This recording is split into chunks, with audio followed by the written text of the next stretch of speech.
ತಿರುಗಿಲ್ಲ ನಮಸ್ಕಾರಗಳು.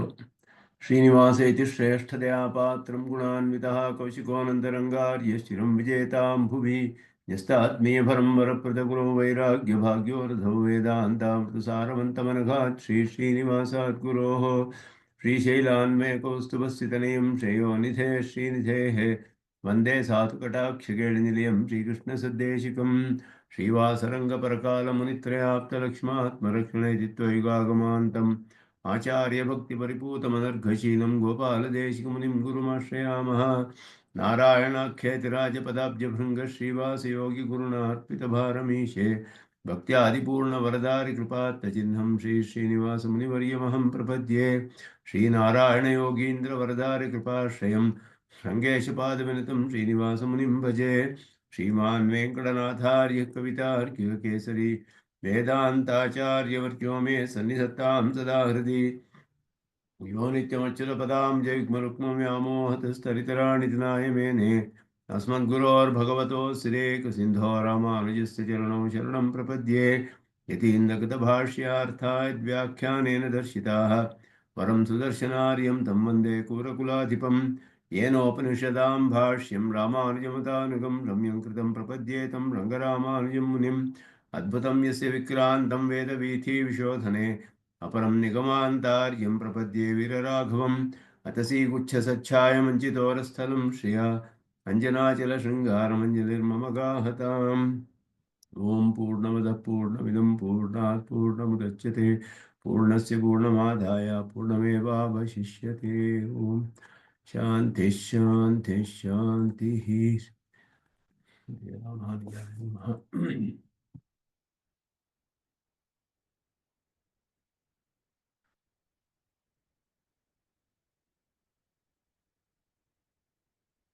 ಗೀತಾಶತರೋಪನಿಷತ್ತಿನಲ್ಲಿ 3ನೇ ಅಧ್ಯಾಯದ 13ನೇ ಮಂತ್ರವನ್ನು ನೋಡ್ತಾ ಇದ್ದೀವಿ. ಅದರಲ್ಲಿ ಪರಮಾತ್ಮನ ಸ್ವರೂಪವನ್ನ ಹೇಳುವಂತಹ ಉಪಾಸಕರಿಗೆ ಹೃದಯದಲ್ಲಿಯೇ ಪರಮಾತ್ಮನು ಇದ್ದು ಅನುಗ್ರಹ ಮಾಡ್ತಾನೆ ಅಂತ ಹೇಳಿ ಪರತ್ವವನ್ನು ಉಳ್ಳಂತಹ ಪರಮಾತ್ಮನು ನಮ್ಮ ಹೃದಯ ಗುಹೆಯಲ್ಲಿಯೇ ಇದ್ದಾನೆ ಅಂತ ಹೇಳುವಂತಹ ಮಂತ್ರ. ಅಂಗುಷ್ಟ ಮಾತ್ರ ಪುರುಷಃ ಅಂತರಾತ್ಮ ಸದಾ ಜನಾನಾಂ ಹೃದಯ ಸನ್ನಿವಿಷ್ಟಃ ಹೃದಾ ಮನೀಷಾ ಮನಸಾಭಿಕ್ಲುಪ್ತಃ ಯಯೇತದ್ ವಿದುರಮೃತಾಸ್ತೆ ಭವಂತಿ. ಇದು ಅನೇಕ ಕಡೆ ಉಪನಿಷತ್ತುಗಳಲ್ಲಿ ಬರುವಂತಹ ಮಂತ್ರ. ಅಂಗುಷ್ಟ ಪರಿಮಾಣವುಳ್ಳವನು ಅಂತ ಹೇಳಲ್ಪಟ್ಟಿರುವಂತಹದ್ದು. ಆ ಹೃದಯವು ಚಿಕ್ಕದಾಗಿರೋದ್ರಿಂದ ಅವನು ಅಲ್ಲಿರೋದ್ರಿಂದ ಆ ರೀತಿ ಹೇಳಿದೆಯೇ ಹೊರತು ಅವನಿಗೆ ಎಲ್ಲ ಕಡೆಯೂ ವ್ಯಾಪ್ತನಾಗನು, ಸರ್ವವ್ಯಾಪ್ತನಾಗಿದ್ದರೂ ಕೂಡ ಪರಮಾತ್ಮನಿಗೆ ಅಂಗುಷ್ಟ ಮಾತ್ರ ಅಂತ ಹೇಳಿರೋದು. ಎಲ್ಲರಿಗೂ ಅಂತರಾತ್ಮನಾಗಿರುವವನು. ಸರ್ವೇಷಾಂ ಅಂತರಾತ್ಮ ಅಸೌ ಹೃದಯ ಗುಹಾ ನಿಹಿತತ್ವ ನಿಬಂಧನ ಅಂಗುಷ್ಠ ಪರಿಮಾಣಯುಕ್ತ ಪುರುಷಃ ಹೃದಾ ಮನೀಷಾ ಅನ್ನೋದಕ್ಕೆ ಮಹಾಭಾರತದ ಶ್ಲೋಕವನ್ನು ಇಲ್ಲಿಯೂ ಅನೇಕ ಕಡೆ ಬರುತ್ತೆ. ಅದು ಪ್ರಮಾಣಗಳಲ್ಲಿ ಭಕ್ತಿಯ ಧೃತ್ಯ ಅಂತ ಹೇಳಿಬಿಟ್ಟು ಭಕ್ತಿ ಮತ್ತು ಧೃತಿ ಅನ್ನೋದು ಹೇಳಲ್ಪಟ್ಟಿದೆ. ಯುಕ್ತೇನ ಮನಸ ಅಭಿಕ್ಲುಪ್ತ ಗ್ರಾಹ್ಯ, ಅಂತಹ ಒಂದು ಮನಸ್ಸಿನಿಂದ ಅವನು ಪರಿಶುದ್ಧವಾದ ಭಕ್ತಿ ಉಳ್ಳಂತಹ ಭಕ್ತಿಯಿಂದ ಧ್ಯಾನ ಪಡಲ್ಬೇಕು ಪರಮಾತ್ಮನನ್ನ. ಭಕ್ತಿಯೇ ಪ್ರಧಾನವಾದದ್ದು. ಭಾಷ್ಯಕಾರರು ಎಲ್ಲ ಕಡೆ ಅದನ್ನ ಸ್ಪಷ್ಟವಾಗಿ ನಮಗೆ ತೆಗೆದು ತಿಳಿಸ್ತಾರೆ. ಅಂತಹ ಪರಮಾತ್ಮನು ಇಲ್ಲಿ ಹೃದಾ ಮನೀಷಯೋ ಭಕ್ತಿ ಧೃತಿ ಪರತ್ವಂ ಸರ್ವತ್ರ ಪ್ರಸಿದ್ಧೋಪದೇಶಾತ್ಯತ್ರ ವ್ಯಾಸಾರ್ಯೈ ವರ್ಣಿತಂ ಅಂತ ಹೇಳಿದರು. ವ್ಯಾಸಾರ್ಯರು ಸುದರ್ಶನ ಸೂರಿಗಳು ಅದನ್ನು ಸ್ಪಷ್ಟವಾಗಿ ಎಲ್ಲ ಕಡೆಯೂ ಹೇಳಿದ್ದಾರೆ ಅಂತ ಹೇಳಿದ್ರು. ಆದ ಮೇಲೆ ಪುರುಷ ಸೂಕ್ತದ ಕೆಲವು ಮಂತ್ರಗಳು ಇಲ್ಲಿಯೂ ಹಾಗೆಯೇ ಬರುತ್ತೆ. ಸಹಸ್ರ ಶೀರ್ಷ ಪುರುಷ ಸಹಸ್ರಾಕ್ಷ ಸಹಸ್ರಪಾತ್ ಸ ಭೂಮಿ ವಿಶ್ವತೋ ವೃತ್ವ ಅತ್ಯತಿಷ್ಠತೆ ದಶಾಂಗುಲಂ. ಇಲ್ಲಿ ಸ್ವಲ್ಪ ಅರ್ಥವನ್ನ ಸಂಗ್ರಹವಾಗಿ ಹೇಳ್ತಾರೆ. ಪುರುಷ ಸೂಕ್ತ ವ್ಯಾಖ್ಯಾನದಲ್ಲಿ ಬಹಳ ವಿಸ್ತಾರವಾಗಿ ಇದಕ್ಕೆ ವ್ಯಾಖ್ಯಾನವಿದೆ. ಅಂಗುಷ್ಟ ಮಾತ್ರ ಶಬ್ದ ಶ್ರವಣಕೃತ ಪರಿಚ್ಛೇದ ಭ್ರಾಂತಿಂ ವಿದಸ್ಯತಿ ಸಹಸ್ರ ಇತಿ. ಉಪನಿಷತ್ತು ತಕ್ಷಣವೇ ಪರಿಹಾರವನ್ನು ಹೇಳುತ್ತೆ. ಅಂಗುಷ್ಟ ಮಾತ್ರ ಅಂತ ಹೇಳಲ್ಪಟ್ಟ ಅವನಿಗೆ ಬರೀ ಅಂಗುಷ್ಟ ಮಾತ್ರ ಅಂತ ಹೇಳಿದ್ರೆ ಸರ್ವತ್ರ ವ್ಯಾಪ್ತನಾದವನಿಗೆ ಹೇಗೆ ಅವನಿಗೆ ಅಲ್ಪ ಪರಿಮಾಣವನ್ನು ಹೇಳಿದೆಯಲ್ಲ ಅಂತ ಹೇಳಿದ್ರೆ, ಆ ಒಂದು ಪರಿಚ್ಛೇದ ಅನ್ನುವಂಥ ಭ್ರಾಂತಿ, ಅಂಗುಷ್ಟ ಮಾತ್ರ ಶಬ್ದ ಶ್ರವಣಕೃತ ಪರಿಚ್ಛೇದ ಭ್ರಾಂತಿ, ಅಂಗುಷ್ಟ ಪರಿಮಾಣ ಮಾತ್ರವೇ ಅಂತ ಪರಿಚ್ಛೇದಿಸಲ್ಪಟ್ಟು ಹೇಳಲ್ಪಟ್ಟಂತಹ ಅಷ್ಟೇ ಅವನ ಸ್ವರೂಪವಲ್ಲ, ಅವನು ಸರ್ವೇ ವ್ಯಾಪ್ತನೇ ಅನ್ನೋದನ್ನ ಈ ಮಂತ್ರವು ಸ್ಪಷ್ಟಗೊಳಿಸುತ್ತೆ. ಸಹಸ್ರ ಶೀರ್ಷಾಹ, ಅವನಿಗೆ ಸಾವಿರಾರು ಶಿರಸ್ಸುಗಳು, ಸಾವಿರ ಕಣ್ಣುಗಳು, ಸಾವಿರ ಪಾದಗಳು. ಹೀಗೆ ಈ ಮಂತ್ರವು ಎಲ್ಲವನ್ನು ಸಾವಿರ ಸಾವಿರ ಅಂತ ಹೇಳೋದು ಅನಂತ ಅನ್ನುವುದಕ್ಕೆ ಉಪಲಕ್ಷಣ. ಇದು ಅನಂತ ಶಿರೋನಯನಾದಿ ದಿವ್ಯ ವಿಗ್ರಹ ಯುಕ್ತ ವಿರಾಟ್ ರೂಪಿ ಸನ್. ಅನಂತ ಅನ್ನುವ ಶಬ್ದದಲ್ಲಿ ಸಹಸ್ರ ಶಬ್ದವು ಉಪಯುಕ್ತವಾಗಿದೆ ಇಲ್ಲಿ ಉಪನಿಷತ್ತಿನಲ್ಲಿ. ಅನಂತವಾದ ಶಿರಸ್ಸು, ನಯನ ಮೊದಲಾದೆಲ್ಲ ಉಳ್ಳಂತಹ ಒಂದು ದಿವ್ಯ ಮಂಗಳ ವಿಗ್ರಹ. ಇದನ್ನ ಭಗವದ್ಗೀತೆಯಲ್ಲಿ ವಿಶ್ವರೂಪ ದರ್ಶನದಲ್ಲಿ ಪರಮಾತ್ಮನ ಸಾಕ್ಷಾತ್ತಾಗಿ ತೋರಿಸಿದವನು. ಹಾಗೆ ಇದ್ದವನು ದಶಾಂಗುಲ ಶಬ್ದೇನ ಅವಯವೋ ಲಕ್ಷ್ಯತೆ. ದಶಾಂಗುಲ ಅನ್ನೋದ್ರಿಂದ ಅವನ ಅವಯವು ಹೇಳಲ್ಪಟ್ಟಿದೆ, ಭೂಮಿ ಶಬ್ದದಿಂದ ಬ್ರಹ್ಮಾಂಡವು ಹೇಳಲ್ಪಟ್ಟಿದೆ ಅಂತ ಹೇಳಿದ್ರು. ಅತ್ಯತಿಷ್ಠತೆ ದಶಾಂಗುಲಂ, ಬ್ರಹ್ಮಾಂಡವನ್ನು ಪಂಚಭೂತ ಪಂಚ ತನ್ಮಾತ್ರ ರೂಪ ದಶಾವಯವಯುಕ್ತ ಬ್ರಹ್ಮಾಂಡಂ ಅತಿಕ್ರಮ್ಯ ಪರಮಪದೇ ಸ್ಥಿತ. ಇದೆಲ್ಲ ಅದರ ಭಾಗಗಳು, ಅವಯವಗಳು ಅಂತ ಹೇಳಲ್ಪಟ್ಟಿದೆ. ಪಂಚಭೂತಗಳು, ಪಂಚ ತನ್ಮಾತ್ರೆಗಳು. ಈ 10 ಅವಯವಗಳನ್ನು ಉಳ್ಳಂತಹ ಈ ಬ್ರಹ್ಮಾಂಡವಿದೆಯಲ್ಲ, ಅದನ್ನು ಮೀರಿ ಪರಮಪದದಲ್ಲಿ ಇರುವನು ಅನ್ನುವ ಅರ್ಥವನ್ನ ಇಲ್ಲಿ ಅತ್ಯತಿಷ್ಠತೆ ದಶಾಂಗುಲಂ, ದಶಾಂಗುಲ ಅನ್ನೋದಕ್ಕೆ 10 ಅವಯವಗಳುಳ್ಳಂತಹ ಬ್ರಹ್ಮಾಂಡ ಅನ್ನುವ ಅರ್ಥವನ್ನ ಹೇಳಿದ್ರು. ಭೂಮಿಂ ಅನ್ನೋದು ಬ್ರಹ್ಮಾಂಡ, ದಶಾಂಗುಲಂ ಭೂಮಿಂ ಅತ್ಯತಿಷ್ಠತೆ ಅಂತ ಹೇಳ್ಬಿಟ್ಟು ಎಲ್ಲವನ್ನು ವ್ಯಾಪಿಸಿದವನು ಪರಮಾತ್ಮ ಅನ್ನೋದು ಸ್ಪಷ್ಟವಾಗಿದೆ. ಯಸ್ಮಾತ್ ಪುರುಷೇಣ ವ್ಯಾಪ್ತಮಿದಂ ಸರ್ವಂ ಅತಃ ಭೂತ ಭವ್ಯೋಪಲಕ್ಷಿತಂ ಪ್ರಪಂಚಜಾತಂ ಪುರುಷಾತ್ಮಕತ್ವಮೇವ. ಪುರುಷೇವೇತಿ ಸರ್ವಂ, ಪುರುಷೇವೇದಗಂ ಸರ್ವಂ ಯದ್ಭೂತಂ ಯಚ್ಚ ಭವ್ಯಂ ಉತ ಅಮೃತತ್ವಸ್ಯ ಈಶಾನಃ ಯತ್ ಅನ್ನೇನ ಅತಿರೋಹತಿ. ಪುರುಷ ಏವ ಇದಂ ಸರ್ವಂ ಅಂತ ಅವಧಾರಣೆಯೊಡನೆ ಶ್ರುತಿ ತಿಳಿಸುತ್ತೆ. ಎಲ್ಲದಕ್ಕೂ ಕೂಡ ಪರಮಾತ್ಮನೊಡನೆ ಸಮಾನಾಧಿಕರಣ್ಯ. ಪುರುಷನೇ ಇದೆಲ್ಲವೂ ಅಂದರೆ ಎಲ್ಲವೂ ಪುರುಷನನ್ನ, ಪುರುಷ ಶಬ್ದಿತನಾದ ಪರಮಾತ್ಮನನ್ನ ಆತ್ಮನಾಗಿ ಉಳ್ಳದು ಅಂತ ಅರ್ಥ. ಇಲ್ಲಿ ಶರೀರಾತ್ಮ ಭಾವದಿಂದಲೇ ಸಮಾನಾಧಿಕರಣ್ಯ. ಯತ್ ಭೂತಂ ಯಚ್ಚ ಭವ್ಯಂ, ಹಿಂದೆ ಇದ್ದ ಏನು ಇವಾಗ ಇರೋದು ಅದು ಅದರಲ್ಲಿಯೇ ಸೇರುತ್ತೆ, ಮುಂದೆ ಉಂಟಾಗುವಂತಹದ್ದು. ಅವನೇ ಅಮೃತತ್ವವನ್ನ ನಮಗೆ ಮೋಕ್ಷವನ್ನು ಕೊಡುವವನು. ಮೋಕ್ಷ ಪ್ರದತ್ವ ಹೇಳಿದೆ.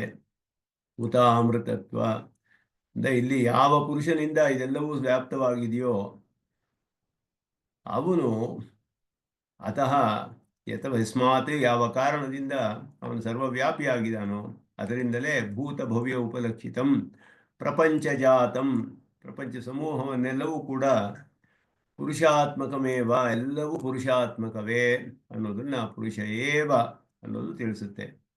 ಉತ ಅಮೃತತ್ವಸ್ಯ ಅಂತ ಹೇಳುವಾಗ ಅತ್ರ ಅಮೃತತ್ವ ಶಬ್ದೇನ ಮುಕ್ತಿವಾಚಿನ ಮುಕ್ತಿಸ್ಥಾನಂ ಲಕ್ಷ್ಯತೆ. ಅಮೃತತ್ವ ಅನ್ನೋದು ಮೋಕ್ಷವೇ ಅನ್ನುವ ಅರ್ಥವು ಬಂದರೂ ಕೂಡ ಮೋಕ್ಷವನ್ನು ಸೂಚಿಸಿಗೊಳಿಸುವಂತಹ ಮುಕ್ತಿ ಸ್ಥಾನವನ್ನ ಇಲ್ಲಿ ತಿಳಿಸುತ್ತೆ ಅಂತ ಹೇಳಿದ್ರು ಲಕ್ಷಣಾರ್ಥದಲ್ಲಿ. ಅಪ್ರಾಕೃತ ಭೋಗ್ಯ ಭೋಗೋಪಕರಣ ಸಮೃದ್ಧಂ ಯತ್ ಅಮೃತತ್ವಂ ಪರಮಪದಂ ಅಂತ ಹೇಳಿದ್ರು. ಯಾವುದು ಅಪ್ರಾಕೃತವಾದದ್ದು ಅಂದರೆ ದಿವ್ಯವಾದದ್ದು, ತ್ರಿಗುಣಾತ್ಮಕವಾದದ್ದಲ್ಲ. ಪ್ರಾಕೃತವೆಲ್ಲ ತ್ರಿಗುಣಾತ್ಮಕ, ಇದು ಅಪ್ರಾಕೃತ, ಪ್ರಕೃತಿ ಮಂಡಲದಿಂದ ಆಚೆಗೆ ಇರುವಂತಹದ್ದು. ತ್ರಿಗುಣರಹಿತವಾದ ಶುದ್ಧ ಸತ್ವಮಯವಾದಂತಹ ಪದಾರ್ಥದಿಂದ ಮಾಡಲ್ಪಟ್ಟಿರೋದು. ಅಲ್ಲಿ ಇರುವಂತಹ ಭೋಗ್ಯ ಭೋಗೋಪಕರಣಗಳೆಲ್ಲ ಅಲ್ಲಿ ಅನಂತವಾಗಿದೆ, ಸಮೃದ್ಧವಾಗಿದೆ.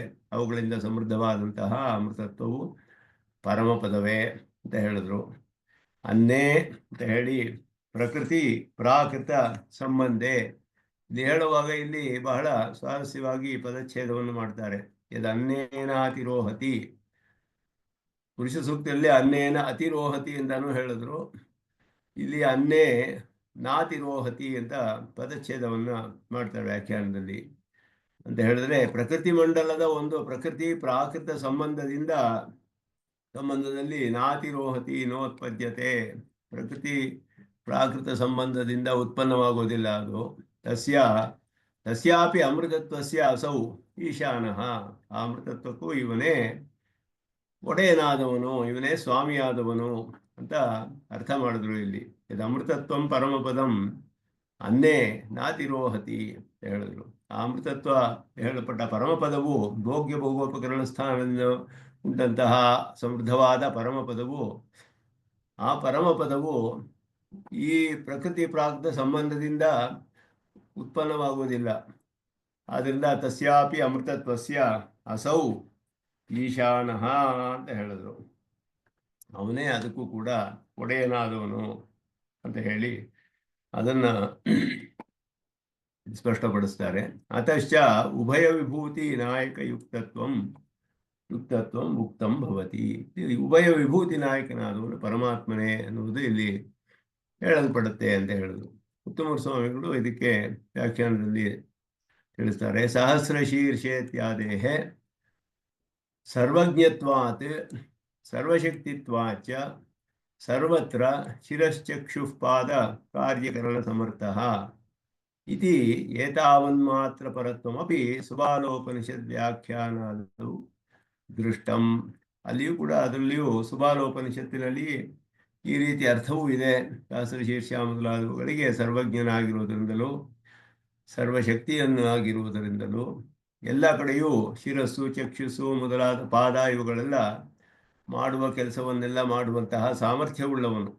ಆ ಅರ್ಥವನ್ನು ಕೂಡ ಮಾಡಲ್ಪಟ್ಟಿದೆ. ಆದರೂ ಶ್ರೀ ಗೀತಾ ವಿಶ್ವರೂಪಾಧ್ಯಾಯ ಇವ ವಾಸ್ತವ ಅನೇಕ ಶೀರ್ಷತ್ವಾದೇರೇವ ಸುವಚತ್ವಾತ್.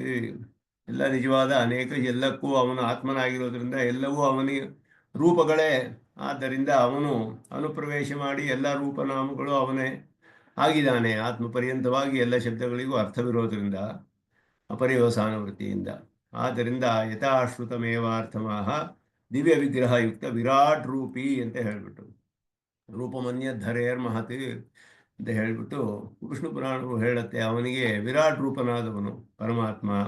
ದಶಾಂಗುಲ ಶಬ್ದಾರ್ಥ ಸಮೀಕ್ಷಣಂ ಪುರುಷ ಸೂಕ್ತ ವ್ಯಾಖ್ಯಾನೇ ದ್ರಷ್ಟವ್ಯಂ. ಅಲ್ಲಿ ಪುರುಷ ಸೂಕ್ತದಲ್ಲಿ ವಿಸ್ತಾರವಾಗಿ ಇದು ವ್ಯಾಖ್ಯಾನವೆಲ್ಲ ಬರುತ್ತೆ. ಅತ್ಯತಿಷ್ಠತ್ ಇತ್ಯತ್ರ ನ ಭೂತಕಾಲ ವಿವಕ್ಷ. ಅಲ್ಲಿ ಭೂತಕಾಲದಲ್ಲಿ ಹೇಳಿದ್ರು ಕೂಡ ಶಬ್ದವು ಭೂತಕಾಲವನ್ನು ಅದು ಇಲ್ಲಿ ತಿಳಿಸೋದಿಲ್ಲ. ಸಾರ್ವಕಾಲಿಕ ಸರ್ವಪದಾರ್ಥ ವ್ಯಾಪ್ತೇರೇವ ವಿವಕ್ಷಿತತ್ವ ರೀತಿ ವಿವರೀತು. ಎಲ್ಲ ಕಾಲದಲ್ಲಿಯೂ ಎಲ್ಲ ಪದಾರ್ಥವಲ್ಲಿಯೂ ವ್ಯಾಪ್ತಿಯಾಗಿದ್ದಾನೆ ಅನ್ನೋದನ್ನೇ ತಿಳಿಸುತ್ತೆ. ಅತ್ಯತಿಷ್ಠತೆ ಅನ್ನೋದು ಭೂತಾರ್ಥದಲ್ಲಿ ಇರುವಂತಹ ಶಬ್ದ ಅರ್ಥವನ್ನು ತಿಳಿಸುತ್ತೆ. ಆದರೆ ಅದು ಇಲ್ಲಿ ಅದರಲ್ಲಿ ಅರ್ಥವನ್ನು ಹೇಗೆ ಮಾಡಬೇಕು ಅಂತ ಹೇಳಿದ್ರೆ, ಎಲ್ಲ ಕಾಲದಲ್ಲಿಯೂ ಎಲ್ಲ ಪದಾರ್ಥದಲ್ಲಿಯೂ ಅವನು ವ್ಯಾಪಿಸಿದಾನೆ ಅನ್ನುವುದೇ ಅರ್ಥ. ಅದನ್ನು ಅತಿಕ್ರಮ್ಯ ಸ್ಥಿತಿ ಎಂ ಕುತ್ರ ಇತ್ಯತ್ರ ಪರಮಪದೇ ಇತಿ ಸ್ಪಷ್ಟಯಿತುಂಚ ಪಠ್ಯತೆ ಪುರುಷ ಏವೇತಿ. ಇದನ್ನೆಲ್ಲ ಮೀರಿ ಎಲ್ಲಿದ್ದಾನವನು ಅಂತ ಹೇಳಿದ್ರೆ ಪರಮಪದದಲ್ಲಿ ಇದ್ದಾನೆ ಅನ್ನೋದು ಅರ್ಥ ಅಂತ ಹೇಳಿದ್ರು. ಭವ್ಯ ಶಬ್ದ ಭವ್ಯಗೆ ಇತ್ಯಾದಿನ ಭವತಿ ಇತಿ ನಿಪಾತಿತ ಅಂತ ಹೇಳಿದ್ರು. ಕರ್ತರ್ಯೇವ ನಿಪಾತಿತ ತೇನ ವರ್ತಮಾನ ಗ್ರಹಣ. ಭವ್ಯ ಶಬ್ದವು ಕೂಡ ಕರ್ತರ್ಥದಲ್ಲಿ ಬರೋದ್ರಿಂದ ವರ್ತಮಾನ ಗ್ರಹಣ ಭವ್ಯ ಶಬ್ದವು ಕೂಡ ಹಾಗೆಯೇ ಬರುತ್ತೆ. ವರ್ತಮಾನ ಗ್ರಹಣದಲ್ಲಿ ಭೂತಂ ಭವ್ಯಾಯ ಉಪದಿಶ್ಯತೆ ಅನ್ನುವುದು ಕೂಡ ಹಾಗೆ. ಸಾಧ್ಯ ರೂಪಾರ್ಥ ವಿವಕ್ಷಯ ಭವಿಷ್ಯದ ಅರ್ಥಕಶ್ಚ ಅಂತ ಹೇಳಿದ್ರು. ಮುಂದೆ ಆಗುವಂತಹದ್ದು ಕೂಡ ಆ ಒಂದು ದೃಷ್ಟಿಯಿಂದಲೂ ಭವಿಷ್ಯದ ಅರ್ಥದಲ್ಲಿ ಕೂಡ ಹೇಳಬಹುದು ಅಂತಲೂ ಅರ್ಥ ಮಾಡ್ಬೋದು ಅದಕ್ಕೆ ಅಂತ ಹೇಳಿದ್ರು. ಭವ್ಯ ಶಬ್ದಕ್ಕೆ ತೇನ ಕಾಲತ್ರಯ ವರ್ತಿ ಸರ್ವಗ್ರಹಣ ಸಿದ್ಧಿ. 3 ಕಾಲದಲ್ಲಿಯೂ ಇರುವವನು ಅನ್ನೋದ್ರೆ ಎಲ್ಲವೂ ಅದರಿಂದ ಸಿದ್ಧಿಸುತ್ತೆ ಅಂತ ಹೇಳಿದ್ರು. ಅನ್ನ ಶಬ್ದದಿಂದ ಪ್ರಾಕೃತವಾದ ಅರ್ಥದಲ್ಲಿ ಭೋಗ್ಯತಾ ಬುದ್ಧಿಯನ್ನು ತಪ್ಪಿಸುವುದಕ್ಕೋಸ್ಕರ ಪ್ರಾಕೃತ ಪದಾರ್ಥೇ ಭೋಗ್ಯತಾ ಬುದ್ಧಿ ಸ್ಥಿತಿ ಪರ್ಯಂತಂ ಅಮೃತತ್ವಸ್ಯ ದೌರ್ಲಭ್ಯಂ ದರ್ಶಿತಂ ಅಂತ ಹೇಳಿದ್ರು. ಭೋಗ್ಯತಾ ಬುದ್ಧಿ ಸ್ಥಿತಿ ಪರ್ಯಂತಂ ಅಮೃತತ್ವಸ್ಯ ದೌರ್ಲಭ್ಯಂ ದರ್ಶಿತಂ ಅಂತ ಹೇಳಿದ್ರು. ಇಲ್ಲಿ ಉತ್ಪನ್ನವಾಗುವಂತಹದ್ದಲ್ಲ ಇದು, ಆದರೆ ಪರಮಪದದಲ್ಲಿ ಇರುವಂತಹದ್ದು ಅಂತ ಹೇಳಿ, ಪ್ರಾಕೃತ ಸಂಬಂಧದಿಂದ ಉತ್ಪನ್ನವಾಗುವಂತಹದ್ದಲ್ಲ ಇದು ಅಮೃತತ್ವವು ಅನ್ನೋದನ್ನ ಸ್ಪಷ್ಟವಾಗಿ ತಿಳಿಸುತ್ತೆ ಅಂತ ಹೇಳಿದ್ರು. ಅದಾದ್ಮೇಲೆ ಮುಂದಿನ ಮಂತ್ರದಲ್ಲಿ ಅಂದರೆ ಹೀಗೆ ಪರಮಾತ್ಮನಿಗೆ ಸರ್ವವ್ಯಾಪ್ತಿತ್ವ, ಸರ್ವಕಾಲದಲ್ಲಿಯೂ ಸರ್ವ ಪದಾರ್ಥದಲ್ಲಿಯೂ ಕೂಡ ವ್ಯಾಪ್ತನಾಗಿದ್ದಾನೆ ಪರಮಾತ್ಮನು. ಪರಮಪದದಲ್ಲಿ ಇದ್ದಾನೆ ಅವನು. ಆ ಪರಮಪದವು ಅಪ್ರಾಕೃತವಾದ ಸ್ಥಾನ. ಅಲ್ಲಿ ಭೋಗ್ಯ ಭೋಗೋಪಕರಣಗಳು, ಅಪ್ರಾಕೃತವಾದ ದಿವ್ಯವಾದ ಭೋಗ್ಯ ಭೋಗೋಪಕರಣಗಳು ಸಮೃದ್ಧವಾಗಿದೆ. ಈ ಅರ್ಥವನ್ನೆಲ್ಲ ಅಲ್ಲಿ ಈ ಮಂತ್ರದಲ್ಲಿ ಹೇಳಿದ್ರು. ಸಹಸ್ರ ಪುರುಷೇ ವೇದಂ ಸರ್ವಂ ಯದ್ಭೂತಂ ಯಚ್ಚ ಭವ್ಯಂ ಪಿತಾ ಅಮೃತತ್ವಸ್ಯ ಈಶಾನಃ ಇದನ್ನೇನ ಅತಿರೋಹತಿ. ಅವನೇ ಅದಕ್ಕೆ ಒಡೆಯನಾಗಿರುವವನು. ಉಭಯ ವಿಭೂತಿ ನಾಯಕತ್ವವು ಇದರಿಂದ ಹೇಳಲ್ಪಟ್ಟಿದೆ ಅನ್ನೋದು ಅಲ್ಲಿ ಸ್ಪಷ್ಟಪಡಿಸಿದರು. ಅದಾದ ಮೇಲೆ ಸರ್ವತಃ ಪಾಣಿಪಾದಂ ತತ್ ಸರ್ವತೋಕ್ಷಿ ಶಿರೋಮುಖಂ ಸರ್ವತಃ ಶ್ರುತಿಮಲ್ಲೋಕೆ ಸರ್ವಮಾವೃತ್ಯ ತಿಷ್ಠತಿ. ಇದು ಆ ರೀತಿಯ ಅರ್ಥವನ್ನೇ ಕೊಡುತ್ತೆ. ಅದಕ್ಕೆ ಅರ್ಥವನ್ನು ಮಾಡುವಾಗ ಸರ್ವತಃ ಪಾಣಿಪಾದಾದಿ ಕಾರ್ಯಕಾರಿ ತತ್ತತ್ಕಾರ್ಯ ಮುಖೇನ ಸರ್ವಮಾವೃತ್ಯ ತಿಷ್ಠತಿ ಇತ್ಯರ್ಥಃ. ಎಲ್ಲ ಪಾಣಿಪಾದಗಳ ಕೆಲಸವನ್ನೆಲ್ಲ ಮಾಡಿಸಿ ಅವುಗಳ ಕಾರ್ಯಗಳ ಮೂಲಕವಾಗಿ ಎಲ್ಲವನ್ನು ಆವರಿಸಿದ್ದಾನೆ ಪರಮಾತ್ಮ. ಅದನ್ನು ಇಲ್ಲಿ ಗೀತಾ ಭಾಷ್ಯದಲ್ಲಿಯೂ ಸರ್ವತಃ ಪಾಣಿಪಾದಂ ತತ್ ಇತಿ ಶ್ಲೋಕ ವ್ಯಾಖ್ಯಾನ ಸಮಯೇ ಭಾಷ್ಯಕಾರರು ಗೀತಾ ಭಾಷ್ಯದಲ್ಲಿ ಪರಸ್ಯ ಬ್ರಹ್ಮಣಃ ಅಪಾಣಿಪಾದಸ್ಯಾಪಿ ಸರ್ವತಃ ಪಾಣಿಪಾದಾಧಿಕಾರಿಕೃತ್ವಂ ಶ್ರೂಯತೆ. ಅಪಾಣಿಪಾದೋ ಜವನೋ ಗೃಹೀತ ಅಂತ ಮುಂದೆ ಬರುತ್ತೆ. ಇಲ್ಲಿಯೇ ಮಂತ್ರವು ಪಾಣಿಪಾದಗಳಿಲ್ಲ ಅಂತ ಒಂದು ಮಂತ್ರ ಹೇಳುತ್ತೆ. ಎಲ್ಲ ಕಡೆಯೂ ಪಾಣಿಪಾದಗಳು ಮಾಡುವ ಕೆಲಸವನ್ನೆಲ್ಲ ಅವನೇ ಮಾಡ್ತಾನೆ ಅಂತ ಒಂದು ಮಂತ್ರ ಹೇಳುತ್ತೆ. ಹೀಗೆಲ್ಲ ಅವನ ಆಶ್ಚರ್ಯ ಶಕ್ತಿಯನ್ನ, ಆಶ್ಚರ್ಯವಾದ ಸ್ವರೂಪವನ್ನ ಹೀಗೆ ಅಂತ ಹೇಳಕ್ಕಾಗೋದಿಲ್ಲ. ಅಂತಹ ಸ್ವರೂಪವನ್ನು ತಿಳಿಸುತ್ತೆ ಶ್ರುತಿ ಅನೇಕ ವಿಧವಾಗಿ. ಅದನ್ನು ಇಲ್ಲಿ ಭಾಷ್ಯಕಾರರು ಗೀತಾ ಭಾಷ್ಯದ ವ್ಯಾಖ್ಯಾನದಲ್ಲಿ ಹೇಳಿರುವಂತಹದ್ದು, ಪಾಣಿಪಾದವಿಲ್ಲದವನಿಗೂ ಕೂಡ ಎಲ್ಲ ಕಡೆಯಲ್ಲಿಯೂ ಪಾಣಿಪಾದಗಳ ಕೆಲಸವನ್ನೆಲ್ಲ ಅವನು ಮಾಡ್ತಾನೆ ಅನ್ನೋದು ಶ್ರುತಿ ತಿಳಿಸ್ತಾ ಇದೆ. ಸ್ವತಃ ಪಾಣಿಪಾದವಿಲ್ಲದೆ ಇದ್ರು ಅನ್ನುವ ಅರ್ಥದಲ್ಲಿ. ಪ್ರತ್ಯಗಾತ್ಮನೋಪಿ ಇಲ್ಲಿ ಇನ್ನೊಂದು ವಿಷಯವೂ ಬರುತ್ತೆ. ಪ್ರತ್ಯಗಾತ್ಮನಿಗೆ, ಮುಕ್ತನಾದವನಿಗೆ ಶುದ್ಧ ಸ್ವರೂಪದಲ್ಲಿ ಪರಮಾತ್ಮನಿಗೆ ಸಾಮ್ಯಾಪತ್ತಿ ಹೇಳಲ್ಪಟ್ಟಿದೆ. ಆ ಸಾಮ್ಯಾಪತ್ತಿಯಿಂದ ಅವನಿಗೂ ಇದೆಲ್ಲ ಸಾಧ್ಯವಾಗುತ್ತೆ. ಆದ್ದರಿಂದ ಅವನಿಗೆ ಧರ್ಮಭೂತ ಜ್ಞಾನದಿಂದಲೇ ಎಲ್ಲ ಕಡೆಯೂ ವ್ಯಾಪ್ತಿ ಇರೋದ್ರಿಂದ ಪರಮಾತ್ಮನಿಗೆ ಸಮಾನವಾದ ಧರ್ಮಭೂತ ಜ್ಞಾನ ಮುಕ್ತನಿಗೂ ಇರೋದ್ರಿಂದ ಅವನಿಗೂ ಇದೆಲ್ಲ ಸಾಧ್ಯವಾಗಬಹುದು. ಪ್ರತ್ಯಗಾತ್ಮನೋಪಿ ಪರಿಶುದ್ಧಸ್ಯ ತತ್ ಸಾಮ್ಯಾಪತ್ಯ ಸರ್ವತಃ ಪಾಣಿಪಾದಾಧಿಕಾರಿಕೃತ್ವಂ ಶ್ರುತಿ ಸಿದ್ಧಮೇವ. ಅದು ಕೂಡ ಶ್ರುತಿಯಲ್ಲಿ ಸ್ಪಷ್ಟವಾಗಿ ಹೇಳಲ್ಪಟ್ಟಿದೆ. ನಿರಂಜನಃ ಪರಮಂ ಸಾಮ್ಯ ಉಪೈತಿ ಅಂತ ಅದು ಭಾಷ್ಯದಲ್ಲಿ ಹೇಳ್ತಾರೆ. ಪ್ರತ್ಯಗಾತ್ಮನಿಗೂ ಗೀತಾ ಭಾಷ್ಯದಲ್ಲಿ ಆ ರೀತಿ ಅರ್ಥ ಮಾಡಿದ್ದಾರೆ. ಪ್ರತ್ಯಗಾತ್ಮನ ವಿಷಯದಲ್ಲಿಯೂ ಅರ್ಥ ಮಾಡಿದ್ದಾರೆ ಈ ಶ್ಲೋಕಕ್ಕೆ ಅಂತ ಹೇಳಿದ್ರು. ಅದನ್ನ ಇಲ್ಲಿ ಉತ್ತಮ ಸ್ವಾಮಿಗಳು ಇಲ್ಲಿ ಅದನ್ನ ವಿವರಿಸ್ತಾರೆ ಸ್ವಲ್ಪ. ಕಾರ್ಯಕಾರಣಾಯ ಶೀರ್ಷಾದಿ ಅಪೇಕ್ಷಾಪಿ ನೇತ್ಯುಚ್ಯತೆ ಸರ್ವತಃ ಇತಿ ಭಾಷಿತಂ. ಕಾರ್ಯಕಾರಣವನ್ನು ಹೇಳೋದಕ್ಕೆ ಮಾಡಿಲ್ಲ.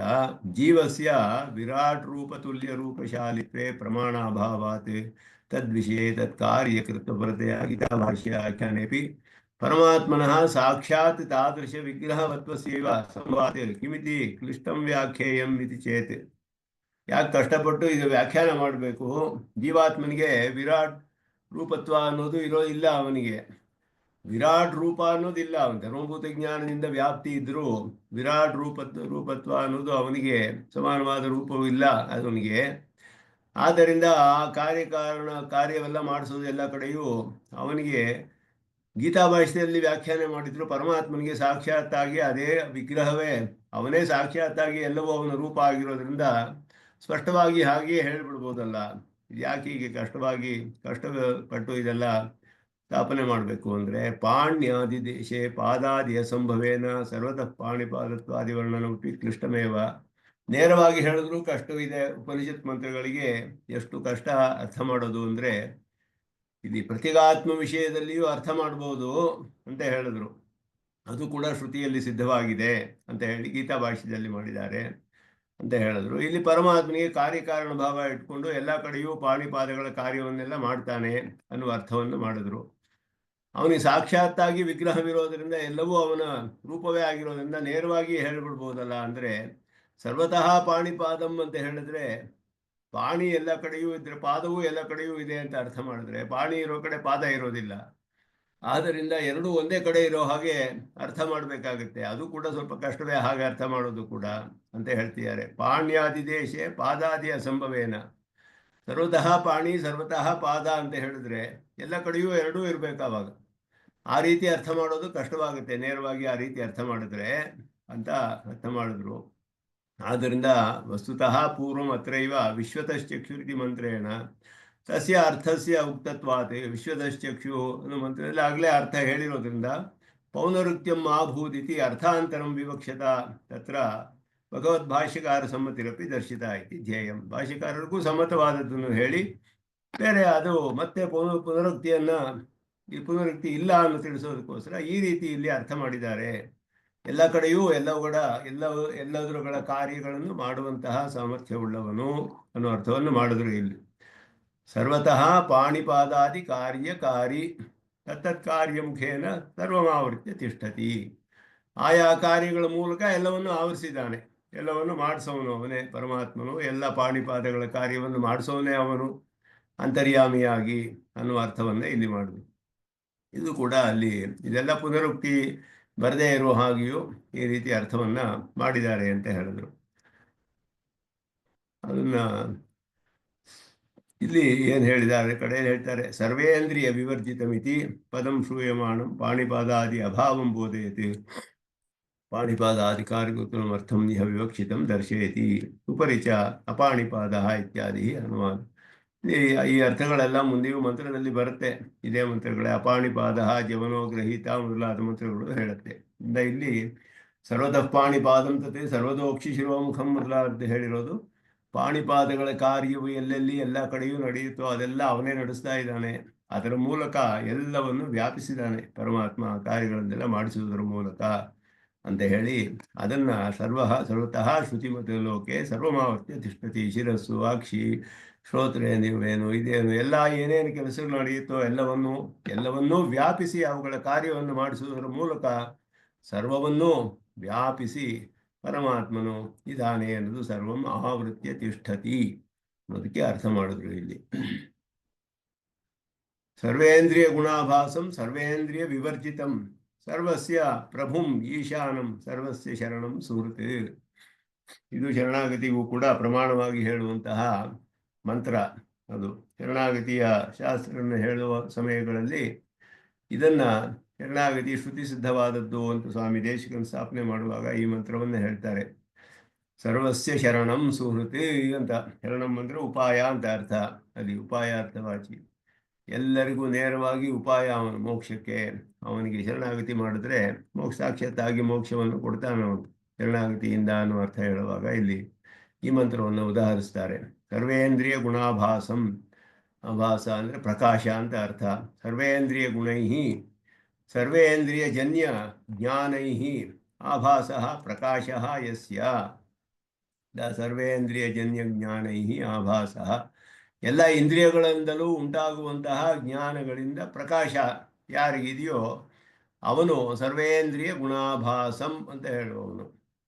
ಎಲ್ಲ ಇಂದ್ರಿಯಗಳ ಜ್ಞಾನದಿಂದ ಪ್ರಕಾಶವಾಗುವುದು ಯಾವ್ಯಾವುದಿದೆಯೋ ಅಂತಹದ್ದು ಉಳ್ಳವನು ಯಾರಿಗಿದೆಯೋ ಅವನು ಸರ್ವೇಂದ್ರಿಯ ಗುಣಾಭಾಸ. ಇಂದ್ರಿಯ ವೃತ್ತಿಯ ವಿಜ್ಞಾತು ಸಮರ್ಥಂ ಇತ್ಯರ್ಥ. ಇಂದ್ರಿಯಗಳ ಒಂದು ಕೆಲವು ವ್ಯಾಪಾರಗಳ ಮೂಲಕವೂ ಕೂಡ ಎಲ್ಲವನ್ನು ತಿಳಿದುಕೊಳ್ಳುವ ಸಾಮರ್ಥ್ಯವನ್ನು ಉಳ್ಳವನು ಅಂತ ಅರ್ಥ. ಇಂದ್ರಿಯಗಳ ವ್ಯಾಪಾರಗಳ ಮೂಲಕ ಎಲ್ಲವನ್ನು ತಿಳಿಯಲು ಸಮರ್ಥನಾದವನು. ಸರ್ವೇಂದ್ರಿಯವತ್ವಂ ಅಪಿ ಐಚ್ಛಿಕಮೇವ.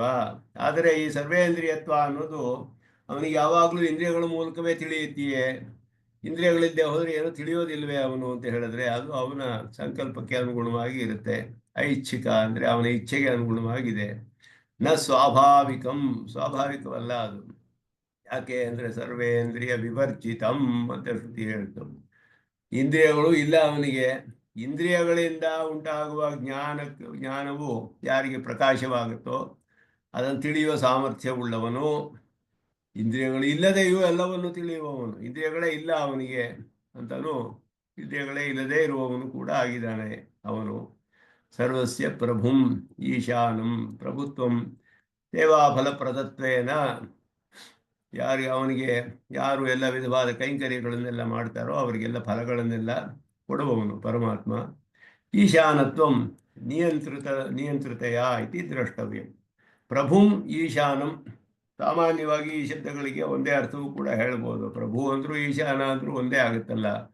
ಎಲ್ಲರಿಗೂ ಸ್ವಾಮಿ ಆದವನು, ಆಳುವವನು ಅನ್ನುವ ಅರ್ಥವೇ ಎರಡಕ್ಕೂ ಹೇಳ್ಬೋದಲ್ಲ. ಅಂದರೆ ಗೀತೆಯಲ್ಲಿ ಪ್ರಭುಂ ಅನ್ನೋದಕ್ಕೆ ಸ್ಪಷ್ಟವಾಗಿ ಹೇಳಿದ್ದಾರೆ.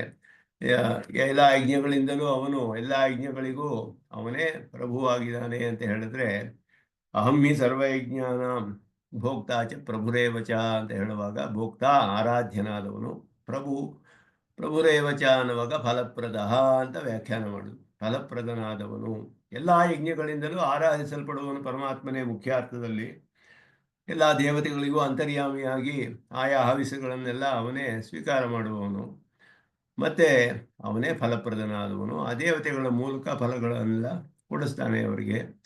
ಯಾರು ವಿಧಿವತ್ತಾಗಿ ಕರ್ಮಗಳನ್ನು ಮಾಡ್ತಾರೋ ಅವ್ರು ನೇರವಾಗಿ ಪರಮಾತ್ಮನಿಂದಲೇ ಫಲ ಪಡಿತಾರೆ. ಯಾರು ವಿಧಿವತ್ತಾಗಿ ಇಲ್ಲದೆ ಎಲ್ಲರಿಗೂ ಅಂತರ್ಯಾಮಿ ಪರಮಾತ್ಮ ಅನ್ನುವ ದೃಷ್ಟಿ ಇಲ್ಲದೆ ಆಯಾ ದೇವತೆಗಳೇ ಕೊಡ್ತಾರೆ ಅಂತ ಮಾಡಿದ್ರೆ ಅವರಿಗೆ ಪರಿಮಿತ ಫಲ ಸಿಗುತ್ತೆ. ದೇವತೆಗಳ ಮೂಲಕ ಕೊಡಿಸ್ತಾನೆ ಅದನ್ನು. ಅದು ಪ್ರಭುರೇವಚ ಅನ್ನುವ ಎಲ್ಲ ಕರ್ಮಗಳಿಗೂ ಅವನೇ ಫಲಪ್ರದನಾದವನು ಅನ್ನುವ ಅರ್ಥವನ್ನ, ಸೇವಾ ಫಲಪ್ರದತ್ವೇನ ಅನ್ನೋದು ಪ್ರಭುತ್ವ ಅನ್ನೋದಕ್ಕೆ ಆ ರೀತಿ ಅರ್ಥ. ಆದ್ದರಿಂದ ಈಶಾನ ಅಂತ ಹೇಳಿದ್ರೆ ನಿಯಂತೃತ್ವವು, ಎಲ್ಲವನ್ನು ನಿಯಮನ ಮಾಡುವವನು. ಹಾಗೆಯೇ ಶರಣಂ ಸರ್ವಸ್ಯ ಶರಣಂ ಸುಹೃತ್ ನಿವಾಸ ಶರಣಂ ಸುಹೃತ್ ಗತಿರ್ನಾರಾಯಣ ಇತಿ ಶ್ರುತೇಹೇ ನಿರವಧಿಕ ವಾತ್ಸಲ್ಯ ಶಾಲಿ ಪ್ರಾಪ್ಯಂಚ ಇತ್ಯರ್ಥ. ಪ್ರಾಪ್ಯನಾದವನು ಅವನೇ, ಪ್ರಾಪಕನು ಅವನೇ, ಗತಿ ನಾರಾಯಣ, ಎಲ್ಲರಿಗೂ ಅವನೇ ಗತಿ ಅಂದರೆ ಪ್ರಾಪ್ಯ ಅನ್ನುವ ಅರ್ಥವನ್ನು ಮಾಡಿದ್ರು. ನಿವಾಸ ಶರಣಂ ಸುಹೃತ್ ಗತಿ ನಾರಾಯಣ, ಶ್ರುತಿಯನ್ನು ತೆಗೆದುಕೊಳ್ತಾರೆ.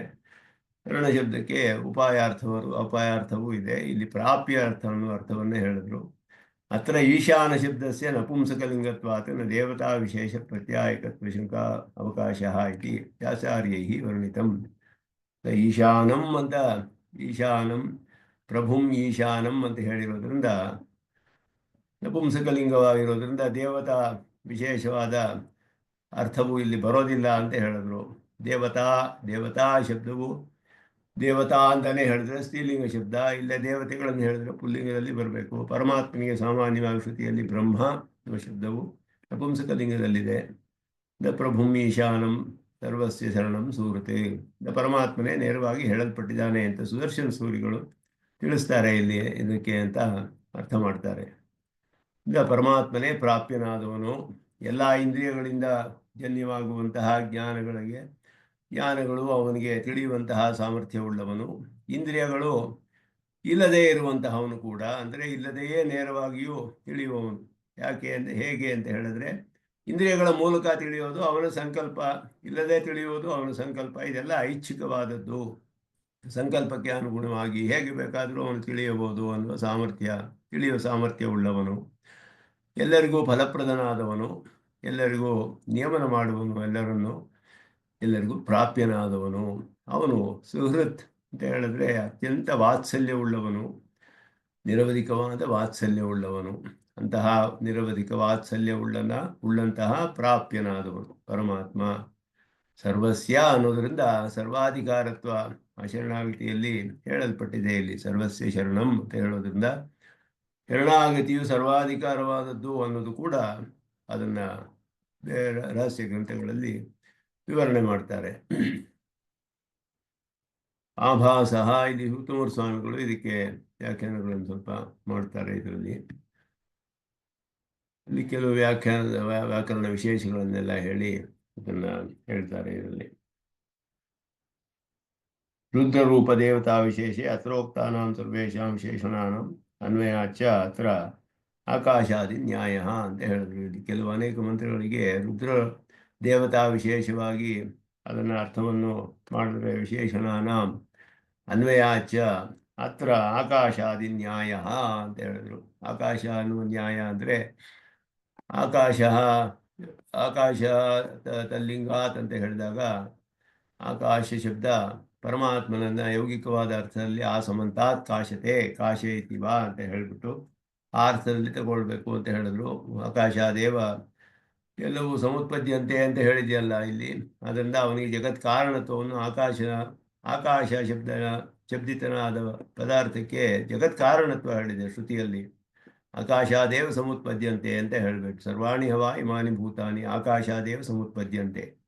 ಆಕಾಶ ಶಬ್ದಕ್ಕೆ ಯೌಗಿಕವಾದ ಅರ್ಥವನ್ನು ಹೇಳಿ ಪರಮಾತ್ಮ ಜಗತ್ ಕಾರಣತ್ವವನ್ನು ಹೇಳಿರೋದ್ರಿಂದ, ಪರಮಾತ್ಮ ಪರವಾಗಿ ಹೇಳಿರೋದ್ರಿಂದ ಇಲ್ಲಿ ಆ ರೀತಿ ಅರ್ಥವನ್ನು ಮಾಡಬೇಕು ಅಂತಲೂ ಅಲ್ಲಿ ಹೇಳ್ತಾರೆ.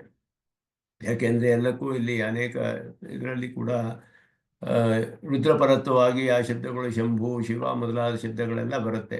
ಅದನ್ನೆಲ್ಲ ನೇರವಾಗಿ ಯೌಗಿಕವಾದ ಅರ್ಥದಲ್ಲಿ ಅರ್ಥ ಮಾಡಬೇಕು ಅನ್ನೋದು ಮುಖ್ಯ. ಅದನ್ನು ಇಲ್ಲಿ ಪ್ರಕರಣಕ್ಕೆ ಅನುಗುಣವಾಗಿಯೂ ಮತ್ತು ತಾತ್ಪರ್ಯ, ಈ ಪ್ರಕರಣದ ತಾತ್ಪರ್ಯಕ್ಕೆ ಅನುಗುಣವಾಗಿಯೂ ಆ ಅರ್ಥಗಳನ್ನೆಲ್ಲ ಮಾಡಿದ್ರೆ ಆವಾಗ ಪೂರ್ವಪೌರ್ಯಕ್ಕೆ ನಮಗೆ ಪೂರ್ವಾರ್ಥವನ್ನು ಪರವಾದ ಮಂತ್ರಗಳನ್ನು ಎಲ್ಲ ನೋಡಿದ್ರೆ ಎಲ್ಲಿಯೂ ವಿರೋಧ ಬರೋದಿಲ್ಲ. ಹಾಗೆ ಅರ್ಥ ಮಾಡಬೇಕು ಅಂತ ಹೇಳಿದ್ರು. ನನು ಸರ್ವತಃ ಪಾಣಿಪಾದತ್ವಾದಿಕಂ ಗೀತಾಸು ಪರಿಶುದ್ಧ ಆತ್ಮಸ್ವರೂಪೇ ಪ್ರಸಿದ್ಧಂ. ಭಗವದ್ಗೀತೆಯಲ್ಲಿ ಅಲ್ಲಿ ಹೇಳುವಾಗ ಜೀವಾತ್ಮ ಸ್ವರೂಪಕ್ಕೆ ಹೇಳಲ್ಪಟ್ಟಿದೆ. ಸರ್ವತಃ ಪಾಣಿಪಾದಾದಿಕವದೆಲ್ಲ ಎಲ್ಲ ಕಡೆಯೂ ಪಾಣಿಪಾದ ಉಳ್ಳವನು ಅನ್ನೋದು, ಅದು ಬೇರೆ ಬೇರೆ ವಿಧದಲ್ಲಿ ಅದಕ್ಕೆ ವಿವರಿಸಬಹುದು. ಅಂತ ಹೇಳಿದ್ರೆ ಇಲ್ಲಿ ಇರುವ ಅನೇಕ ಜಂತುಗಳು ಪ್ರಕೃತಿ ಮಂಡಲದಿದೆ. ಯಾವ ಜಂತುವಿನಲ್ಲಿ ಬೇಕಾದರೂ ಅವನು ಅನುಪ್ರವೇಶ ಮಾಡಬಹುದು. ಜೀವಾತ್ಮ ಯಾವ ದೇಹ ಬೇಕಾದ್ರೂ ತೆಗೆದುಕೊಳ್ಬಹುದು. ಒಂದು ಕೀಟದಲ್ಲಿ ಇದ್ದು ಆ ಕಾಲುಗಳು ಕೈಗಳನ್ನೆಲ್ಲ ಮಾಡುವ ಕೆಲಸ ಮಾಡ್ತಾನೆ. ಮನುಷ್ಯನಾಗಿಯೂ ಇರ್ತಾನೆ, ದೇವನಾಗಿ ಹುಟ್ಟುತ್ತಾನೆ, ಪಶುವಾಗಿ ಹುಟ್ಟುತ್ತಾನೆ, ಪಕ್ಷಿಯಾಗಿ ಹುಟ್ಟುತ್ತಾನೆ. ಇದೆಲ್ಲ ಹುಟ್ಟುವಾಗ ಸರ್ವತಃ ಪಾಣಿಪಾದ ಅಂದರೆ ಎಲ್ಲೆಲ್ಲಿಯೂ ಜೀವಾತ್ಮಗಳಿರೋದು. ಆ ರೀತಿ ಅರ್ಥ ಮಾಡ್ಬೋದು. ಪರಿಶುದ್ಧ ಆತ್ಮ ಸ್ವರೂಪದಲ್ಲಿ ಮುಕ್ತನಾದವನು, ಆ ರೀತಿ ಅವನಿಗೆ ಪರಮಾತ್ಮ ಸಾಮ್ಯಾತ್ಪತ್ತಿ ಇರೋದ್ರಿಂದ ಅವನಿಗೆ ಧರ್ಮಭೂತ ಜ್ಞಾನ ವ್ಯಾಪ್ತಿಯಿಂದ ಹೇಳಬಹುದು. ಇದೆಲ್ಲ ಕೂಡ ಗೀತೆಯಲ್ಲಿ ಹೇಳಲ್ಪಟ್ಟಿದೆ. ತತಶ್ಚ ಪರಿಶುದ್ಧ ಸ್ವರೂಪಸ್ಯೈವ ಸರ್ವಪ್ರಭುತ್ವೇನ ಈಶಾನತ್ವಾದಿಕಂ ಅವಗಮ್ಯತೆ ಇತಿ ಶಿಷ್ಯ ಶಂಕಾಂ ಶಮಯತಿ ನವದ್ವಾರೆ. ಹಾಗಾದರೆ ಆ ಪರಿಶುದ್ಧ ಸ್ವರೂಪನಿಗೆ ಸರ್ವಪ್ರಭುತ್ವ ಈಶಾನತ್ವವು ಉಂಟಾಗಬಹುದಲ್ಲ ಅನ್ನುವ ಶಂಕೆ ಬಂದರೆ ಅದನ್ನು ಪರಿಹಾರ ಮಾಡುತ್ತೆ ಇಲ್ಲಿ ಅಂತ ಹೇಳಿದ್ರು. ಅದನ್ನು ಪರಿಹಾರ ಮಾಡುವ ಮಂತ್ರ ಮುಂದೆ ನವದ್ವಾರೆ ಪುರೇ ದೇಹಿ ಹಂಸಃ ಲೇಲಾಯತೆ ಬಹಿಃ ವಶೀ ಸರ್ವಸ್ಯ ಲೋಕಸ್ಯ ಸ್ಥಾವರಸ್ಯ ಚರಸ್ಯ ಚ. ಇಲ್ಲಿ ಸ್ಪಷ್ಟ ಮಾಡುತ್ತೆ ಇಲ್ಲಿ ಯಾರ ವಿಷಯ ಹೇಳಿರೋದು ಇಲ್ಲಿ ಅನ್ನೋದನ್ನ. ಮೊದಲು ನವದ್ವಾರೆ ಪುರೇ ದೇಹಿ ಹಂಸಃ ಲೇಲಾಯತೆ ಬಹಿಃ ವಶೀ ಸರ್ವಸ್ಯ ಲೋಕಸ್ಯ ಸ್ಥಾವರಸ್ಯ ಚರಸ್ಯ ಚ. ಆಶ್ಚರ್ಯವಾದ ಮಂತ್ರ ಇದು. ವ್ಯಾಖ್ಯಾನ ಮಾಡುವಾಗ ಇಲ್ಲಿ ವ್ಯಾಖ್ಯಾನ ಮಾಡ್ತಾರೆ. ಇಲ್ಲಿ ಈ ಮಂತ್ರದಲ್ಲಿ ಏನು ಉಪದಿಷ್ಟವಾಗಿದೆ ಇಲ್ಲಿ ಅಂತ ಹೇಳಿದ್ರೆ, ಪರಿಶುದ್ಧ ಸ್ವರೂಪನಾದ ಜೀವಾತ್ಮನಿಗೆ ಸರ್ವತಃ ಪಾಣಿಪಾದತ್ವ ಎಲ್ಲ ಗೀತೆಯಲ್ಲಿ ಹೇಳಿದೆ. ಸರ್ವ ಪ್ರಭುತ್ವವು ಈಶಾನತ್ವವು ಯಾಕೆ ಹೇಳಬಾರ್ದವನಿಗೆ ಅಂತ ಪ್ರಶ್ನೆ ಬಂದರೆ ಅದನ್ನು ಪರಿಹಾರ ಮಾಡುವ ಮಂತ್ರ ಇದು. ಪರಮಾತ್ಮನಿಗೆ ಮಾತ್ರವೇ ಅದಿರೋದು ಅಂತ ಹೇಳಿ, ಅವನು ಜೀವಾತ್ಮನಿಗೆ ಅದೆಲ್ಲ ಇಲ್ಲ ಅಂತ ಹೇಳಿ ಶ್ರುತಿಯಲ್ಲಿ ಜಗತ್ ಕಾರಣತ್ವವನ್ನು ಹೇಳಿದ್ರು. ಭೋಗ ಮಾತ್ರ ಸಾಮ್ಯ ಲಿಂಗಾಚ ಅಂತ ಹೇಳಿದಾಗ ಆನಂದಾನುಭವದ ಮಾತ್ರವೇ ಸಾಮ್ಯಾಪತ್ತಿ, ಎಲ್ಲದರಲ್ಲಿಯೂ ಇಲ್ಲ ಪರಮಸಾಮ್ಯಾಪತ್ತಿ ಅಂದರೂ ಒಂದು ಆಕಾರದಲ್ಲಿ ಸಾಮ್ಯಾಪತ್ತಿ. ಎರಡು ಪದಾರ್ಥಗಳಿಗೆ ಎಲ್ಲ ಆಕಾರದಲ್ಲೂ ಸಾಮ್ಯಾಪತ್ತಿ ಎಲ್ಲಿಯೂ ನೋಡೋಕ್ಕಾಗೋದಿಲ್ಲ ನಾವು. ಆದ್ದರಿಂದ ಅಲ್ಲಿ ಅವನಿಗೆ ಭೋಗ ಸಾಮ್ಯವನ್ನು ಮಾತ್ರ ಅಲ್ಲಿ ಹೇಳಲ್ಪಟ್ಟಿತು ಅಂತೇಳಿ ಇವನು ಧರ್ಮಭೂತ ಜ್ಞಾನವು ಪರಮಾತ್ಮನಿಗೆ ಸಮಾನವಾಗಿ ಅದು ವ್ಯಾಪ್ಯವಾಗುತ್ತೆ, ಎಲ್ಲ ಕಡೆಯೂ ವ್ಯಾಪಕವಾಗುತ್ತೆ, ಅದು ಅನಂತವಾಗುತ್ತೆ ಅಂತ ಹೇಳಿ ಜಗತ್ ಕಾರಣತ್ವವೆಲ್ಲ ಅವನಿಗೆ ಇಲ್ಲ ಅನ್ನೋದನ್ನು ಸ್ಪಷ್ಟವಾಗಿ ಹೇಳಿದ್ರು. ಪ್ರಕರಣ ಅಸನ್ನಿಹಿತತ್ವಾಚ ಅಂತ ಹೇಳಿಬಿಟ್ಟು ಅವನಿಗೆ ಜಗತ್ ಕಾರಣತ್ವವೆಲ್ಲ ಇಲ್ಲ ಅಂತ ಸ್ಪಷ್ಟಪಡಿಸಿದ್ರು. ಅದನ್ನು ಇಲ್ಲಿಯೂ ಕೂಡ ಪ್ರಭುತ್ವವು ಈಶಾನತ್ವವು ಅವನಿಗೆ ಉಂಟಾಗಬಹುದೇ ಅನ್ನುವ ಆಶಂಕೆಯನ್ನು ಪರಿಹಾರ ಮಾಡೋ ಮಂತ್ರ ಇದು. ಮಲಪ್ರಸ್ರವಣ ದ್ವಾರತೆಯ ಹೇಯೈಹಿ ನವಭಿಹಿ. ಮಲಪ್ರಸ್ರವಣ ದ್ವಾರತೆಯ ಮಲವನ್ನೆಲ್ಲ ಹೊರಗಡೆ ಹಾಕುವಂತಹದ್ದು, ಅಂತಹ ಅದಕ್ಕೆ ದ್ವಾರವಾಗಿರುವುದು, ಅಂತಹದ್ದು ಹೇಯವಾದದ್ದು, ಅಂತಹ 9 ದ್ವಾರಗಳಿಂದ ಯುಕ್ತವಾದ ಒಂದು ಪುರದಂತೆ ಅವನಿಗೆ 9 ದ್ವಾರಗಳಿರುವ ಒಂದು ಊರಿನಂತೆ ಇದ್ದಾನೆ ಅವನು, ಪುರದಂತೆ ಇದ್ದಾನೆ. 9 ದ್ವಾರಗಳು, ಮಲವನ್ನೆಲ್ಲ ಹೊರಗಡೆ ಹಾಕೋದು, ಬೇಡದೇ ಇರೋ ಪದಾರ್ಥ ಬೇಡದೇ ಇರೋದೆಲ್ಲ. ಸ್ವ ಅತ್ಯಂತ ಭಿನ್ನೇ, ತನಗಿಂತ ಅತ್ಯಂತ ಭಿನ್ನನಾದ, ಅಹಮಿತಿ ಅಭಿಮನ್ಯಮಾನಃ ಪುರವತಿ. ಸ್ವ ಅತ್ಯಂತ ಭಿನ್ನೇ ಅಹಮಿತಿ ಅಭಿಮನ್ಯಮಾನಃ, ತನಗಿಂತ ಭಿನ್ನವಾದ ದೇಹ. ಅವನಿಗೆ ದೇಹದಲ್ಲಿ 9 ದ್ವಾರಗಳಿದೆ ಅಂತ ಹೇಳಲ್ಪಟ್ಟಿದೆ. 9 ದ್ವಾರಗಳಿರುವ ಈ ದೇಹ, ಆ ದೇಹದಲ್ಲಿ ಇದ್ದಾನೆ ಜೀವಾತ್ಮ. ಜೀವಾತ್ಮನಿಗಿಂತ ಅತ್ಯಂತ ಭಿನ್ನವಾದ 9 ದ್ವಾರಗಳುಳ್ಳ ಒಂದು ಪುರದಂತೆ ಇರುವಂತಹ ಈ ದೇಹ ಯಾವುದಿದೆಯೋ ಅದರಲ್ಲಿ ಅಹಂ ಅಂತ ಅಭಿಮಾನ ಉಂಟಾಗತ್ತೆ ಇವನಿಗೆ. ಆ ದೇಹವೇ ನಾನು, ದೇಹಾತ್ಮ ಭ್ರಮೆ. ಅತ್ಯಂತ ಭಿನ್ನೆ, ಅತ್ಯಂತ ಭಿನ್ನವಾಗಿದ್ದರೂ ಕೂಡ ದೇಹ ಅಚೇತನ, ಜ್ಞಾನವೇ ಇಲ್ಲ ಅದಕ್ಕೆ. ಆತ್ಮನು ಜ್ಞಾನ ಸ್ವರೂಪನಾದವನು. ಆದರೂ ಈ ಜಡವಾದ ದೇಹದಲ್ಲಿ ತಾನೇ ದೇಹ ಅನ್ನುವ ದೇಹಾತ್ಮ ಭ್ರಮೆಯನ್ನು ಹೊಂದಿದಾನಲ್ಲ. ಅಹಂ ಮಿತಿ ಅಭಿಮನ್ಯಮಾನಃ ನಾನಾ ದೇಹ ಸಂಚರಣ ಜಂಘಾಲತೆಯ ಹಂಸಶಬ್ದಿತಃ ಅಂತ ಹೇಳಿದ್ರು. ಅನೇಕ ದೇಹಗಳಲ್ಲಿ ಸಂಚಾರ ಮಾಡುವಂತಹ, ಜಂಘಾಲ ಅಂದರೆ ಶೀಘ್ರವಾಗಿ ಸಂಚರಿಸುವವನು ಅಂತ ಅರ್ಥ. ಆ ಓಡೋದೇ ಒಂದು ಉದ್ಯೋಗವಾಗಿ ಉಳ್ಳವನು ಅಂತಲೂ ಅರ್ಥ ಮಾಡಿದ್ದಾರೆ ಡಿಕ್ಷನರಿಯಲ್ಲಿ. ಅದರಲ್ಲಿ ಶೀಘ್ರವಾಗಿ ಓಡುವುದು ಅದನ್ನೇ ಉದ್ಯೋಗವಾಗಿ ಉಳ್ಳವನು ಜಂಘಾಲ ಅಂತ ಹೇಳಿಬಿಟ್ಟು. ದೇಹದಿಂದ ದೇಹನಿಗೆ ಹೋಗ್ತಾನೆ ಇದ್ದಾನೆ ಜೀವಾತ್ಮ. ಯಾಕೆ ಅಂದರೆ ದೇಹವೇ ಆತ್ಮ ಅನ್ನುವ ಭ್ರಮೆಯಿಂದ, ಅದಕ್ಕೆ ಅನುಗುಣವಾಗಿ ದೇಹದ ಅದುವೇ ಅಭಿಮಾನದಿಂದ ಅದಕ್ಕೆ ಅನುಗುಣವಾದ ವ್ಯಾಪಾರಗಳನ್ನೇ ಮಾಡಿಕೊಳ್ತಾ ಇದ್ದಾನೆ. ಆ ದೇಹದಲ್ಲಿ 9 ದ್ವಾರಗಳಿದೆ, ಹೇಯವಾದದ್ದು ಎಲ್ಲ. 9 ದ್ವಾರಗಳುಳ್ಳಂತಹ ಒಂದು ಪುರದಂತೆ ಇದೆ ಆ ದೇಹ. ಅದು ತನಗಿಂತ ಬಹಳ ಭಿನ್ನವಾದಿದ್ರೂ ಕೂಡ ಅದುವೇ ನಾನೇ ಅಂತ ಹೇಳಿ ಅಭಿಮಾನವನ್ನು ಹೊಂದಿರುವಂತಹವನು ಅನೇಕ ದೇಹಗಳಲ್ಲಿ ಸಂಚಾರ ಮಾಡ್ತಾ ಇದ್ದಾನೆ. ಶೀಘ್ರವಾಗಿ ಹೋಗ್ತಾ ಇದ್ದಾನೆ ಒಂದಾದ್ಮೇಲೆ ಒಂದು. ಅವನಿಗೆ ಹಂಸಃ ಅಂತ ಹೇಳಿತು. ಹಂಸ ಶಬ್ದಿತಃ ಜೀವ. ಅವನಿಗೆ ನಾನಾ ದೇಹೇಶು ಉಚ್ಚಾವಚೋ ಯೋನಿಷು ಲೇಲಾಯತೆ. ಅವನು ಗತಾಗತಂ ಕುರ್ಬನ್, ಬರೋದು ಹೋಗೋದು ಮಾಡ್ತಾ ಇದ್ದಾನೆ. ಪರತಂತ್ರತೆಯ ಬಂಭ್ರಮೀತಿ, ಕರ್ಮಪರತಂತ್ರನಾಗಿ ಕರ್ಮವಶನಾಗಿ ಮತ್ತೆ ಮತ್ತೆ ಮತ್ತೆ ಮತ್ತೆ ಇಲ್ಲಿಯೇ ಭ್ರಮಿಸಿಕೊಂಡು ಸುತ್ತಾ ಇದ್ದಾನೆ ಅವನು. ಇಲ್ಲಿಯೇ ಅಲೆದಾಡ್ತಾ ಇದ್ದಾನೆ ಅವನು. ಅತಃ ತಸ್ಯ ಸರ್ವಪ್ರಭುತ್ವೇ ಕಾ ಪ್ರಸಕ್ತಿ. ಅವನು ಹೇಗೆ ಸರ್ವಪ್ರಭು ಆಗ್ತಾನೆ, ಹೇಗಿದ್ದಾನೆ ಅಂದರೆ ಈ ದೇಹದಲ್ಲಿಯೇ ಅವನು ಅಭಿಮಾನ ಮಾಡಿಕೊಂಡು 9 ದ್ವಾರಗಳುಳ್ಳ ಈ ದೇಹದಲ್ಲಿ ಅಭಿಮಾನವನ್ನು ಹೊಂದಿ ನಾನೇ ಅಂತ ತಿಳಿದು ಅನೇಕ ದೇಹಗಳಲ್ಲಿ ಶೀಘ್ರವಾಗಿ ಸಂಚಾರ ಮಾಡ್ತಾ ಇರುವಂತಹ ಈ ದೇಹ ಜೀವಾತ್ಮ ಇದಾನಲ್ಲ. ಕೆಲವು ಉತ್ಕೃಷ್ಟವಾದ ಯೋನಿಗಳು, ಕೆಲವು ನಿಕೃಷ್ಟವಾದ ಯೋನಿಗಳು, ಇವುಗಳೆಲ್ಲ ಹೋಗೋದು ಬರೋದು, ಮತ್ತೆ ಹುಟ್ಟೋದು, ಮತ್ತೆ ಮರಣ, ಜನ್ಮ ಮರಣ ಅನ್ನುವಂತಹ ಈ ಚಕ್ರದಲ್ಲಿ ಪರತಂತ್ರನಾಗಿ ಕರ್ಮನ ವಶವಾಗಿ ಅವನು ಅಲೆದಾಡ್ತಾ ಇದ್ದಾನೆ. ಅವನಿಗೆ ಸರ್ವಪ್ರಭುತ್ವ ಅನ್ನೋದು ಎಲ್ಲಿ ಬರೋಕ್ಕೆ ಸಾಧ್ಯ? ಆದ್ದರಿಂದ ಅವನಿಗಿಂತ ಹೊರಗಡೆ ಇರುವವನು, ಬಾಹ್ಯನಾದವನು, ಬಾಹ್ಯ ಏವ ಸ್ಥಾವರ ಜಂಗಮಾತ್ಮಕ ಸರ್ವಲೋಕ ಸಂಸಾರ ತಂತ್ರವಾಹಿ ಇತ್ಯರ್ಥ. ಅವನಿಗಿಂತ ಬೇರೆಯಾದವನೇ ಸರ್ವಸ್ಯ ಲೋಕಸಸ್ಯ ಸ್ಥಾವರಸ್ಯ ಚರಸ್ಯ ಚ ವಶೀ, ಎಲ್ಲವನ್ನು ತನ್ನ ವಶದಲ್ಲಿ ಇಟ್ಟುಕೊಂಡಿರುವವನು. ಸ್ಥಾವರ ಜಂಗಮಾತ್ಮಕ ಸರ್ವಲೋಕ ಸಂಸಾರ ತಂತ್ರವಾಹಿ, ಎಲ್ಲವನ್ನು ತನ್ನ ವಶದಲ್ಲಿ ಇಟ್ಟುಕೊಂಡಿದ್ದಾನೆ ಅಂದರೆ ಸ್ಥಾವರ ಜಂಗಮಾತ್ಮಕವಾದ ಎಲ್ಲವೂ ಭೂತಂ ಸ್ಥಾವರ ಜಂಗಮಂ ಅಂತ ಹೇಳಲ್ಪಟ್ಟಿದೆ. ಭೂತ ಅಂತ ಹೇಳಿದ್ರೆ ದೇಹವನ್ನುಳ್ಳಂತಹ ಆತ್ಮನಿಗೆ ಭೂತ ಅಂತ ಶಾಸ್ತ್ರದಲ್ಲಿ ಶಬ್ದ. ಸ್ಥಾವರ ಜಂಗಮ ಇದರಿಂದ ಮಾಡಲ್ಪಟ್ಟ ಇಂತಹ ಪ್ರಾಣಿಗಳಿರುವಂತಹ ಎಲ್ಲವನ್ನು, ಎಲ್ಲ ಈ ಸಂಸಾರ ಅಂತುವಂತಹದ್ದು ಸಮ್ಯಕ್ ಸರತಿ, ಒಂದು ದೇಹದಿಂದ ಒಂದು ದೇಹಕ್ಕೆ ಸಂಚರಣ ಮಾಡುವುದು ಸಂಸಾರ. ಅದರನ್ನೆಲ್ಲ ಅವನು ನಡೆಸ್ತಾ ಇದ್ದಾನೆ.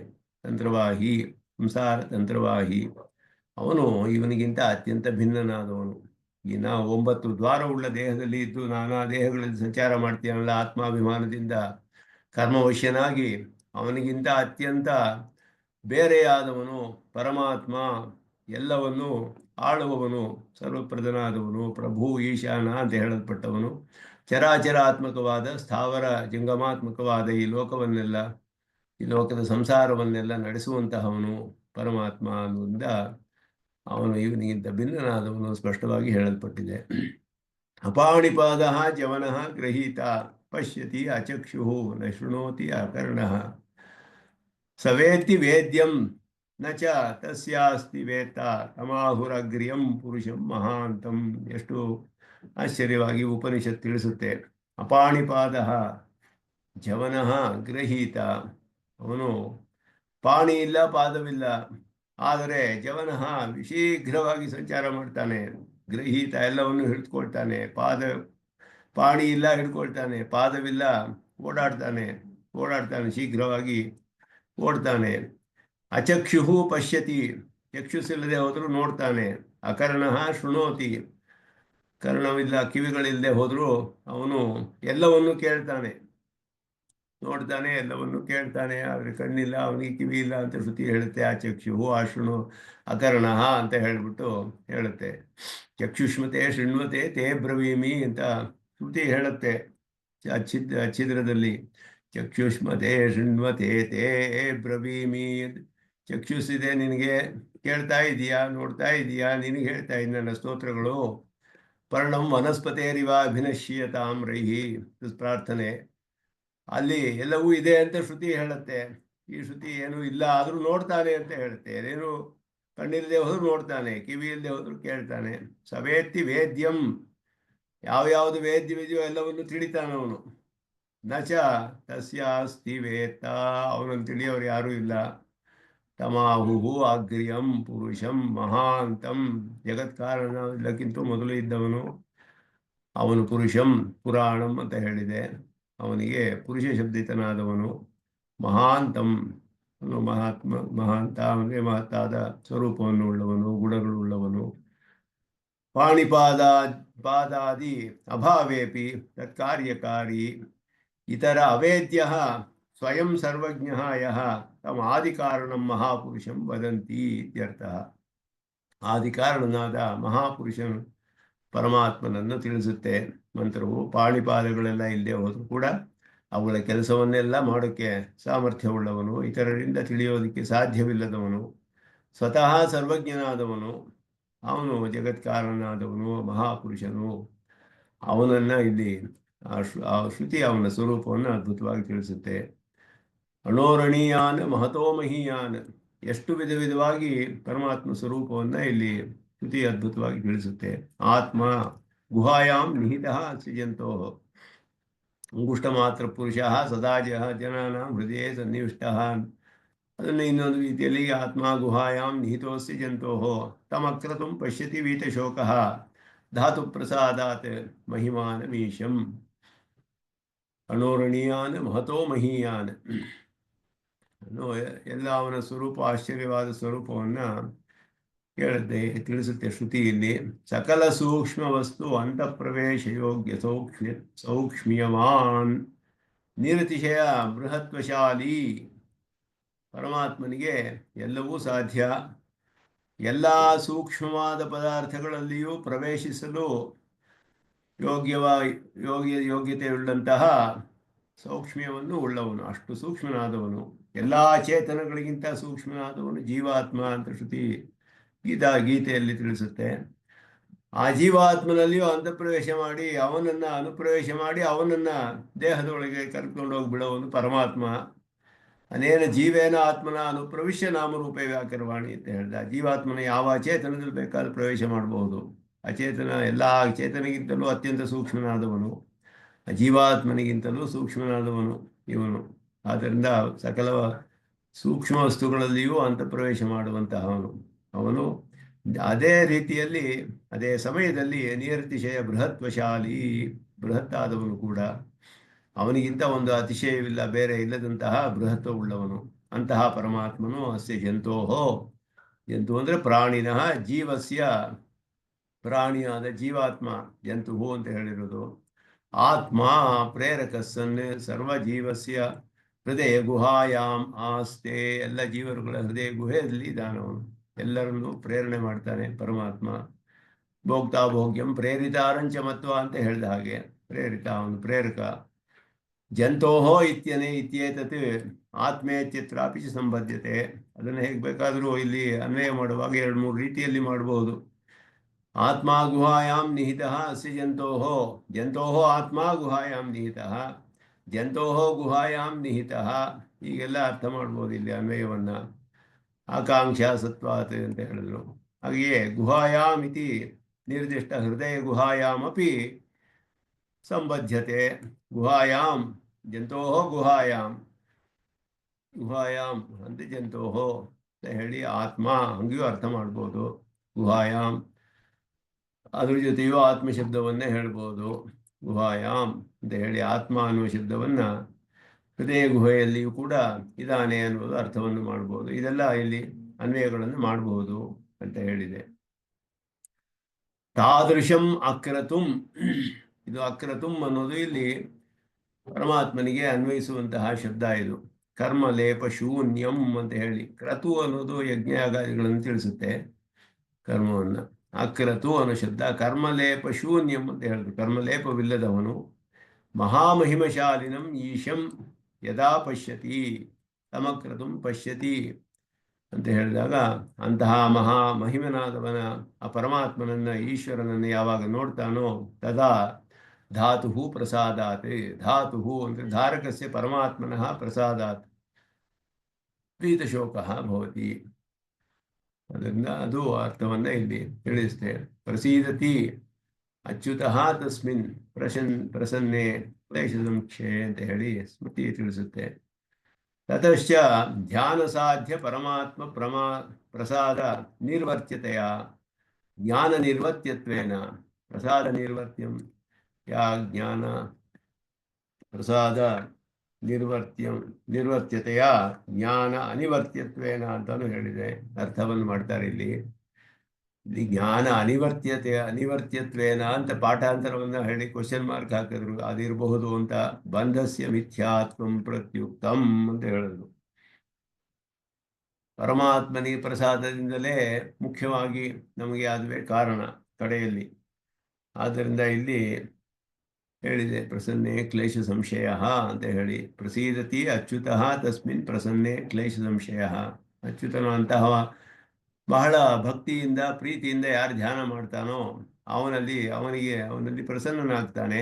ಅವನು ಪ್ರಸನ್ನನಾದರೆ ನಮ್ಮ ಕರ್ಮವೆಲ್ಲ ನಾಶವಾಗಿಬಿಡುತ್ತೆ, ಕ್ಲೇಶ ಸಂಶಯ ಉಂಟಾಗುತ್ತೆ ಆವಾಗ. ಅಂತಹ ಪರಮಾತ್ಮ ಕರ್ಮಲೇಪ ಶೂನ್ಯನಾದವನು, ಕರ್ಮಾಧ್ಯಕ್ಷನಾದವನು, ಮಹಾಮಹಿಮಶಾಲಿನಿಯಾದಂತಹ ಈಶಂ ಪರಮಾತ್ಮನನ್ನ ಯಾವಾಗ ಇವನು ಸಾಕ್ಷಾತ್ಕಾರ ಮಾಡ್ಕೊಳ್ತಾನೋ ಆಗ ಆ ಧಾತು ಪ್ರಸಾದಾತ್, ಧಾರಕನಾದ ಪರಮಾತ್ಮನ ಪ್ರಸಾದದಿಂದಲೇ ವೀತಶೋಕ ಭವತಿ. ಶೋಕ ಅಂದರೆ ಸಂಸಾರವೇ ಶೋಕ ಅಂತ ಹೇಳಲ್ಪಟ್ಟಿರೋದು ಭೂಮವಿದ್ಯೆಯಲ್ಲಿ ಹೇಳಿದ್ದೆ ಪ್ರಸಿದ್ಧವಾಗಿ. ಅವನು ಸಂಸಾರದಿಂದ ದಾಟಿಕೊಂಡು ಹೋಗ್ತಾನೆ.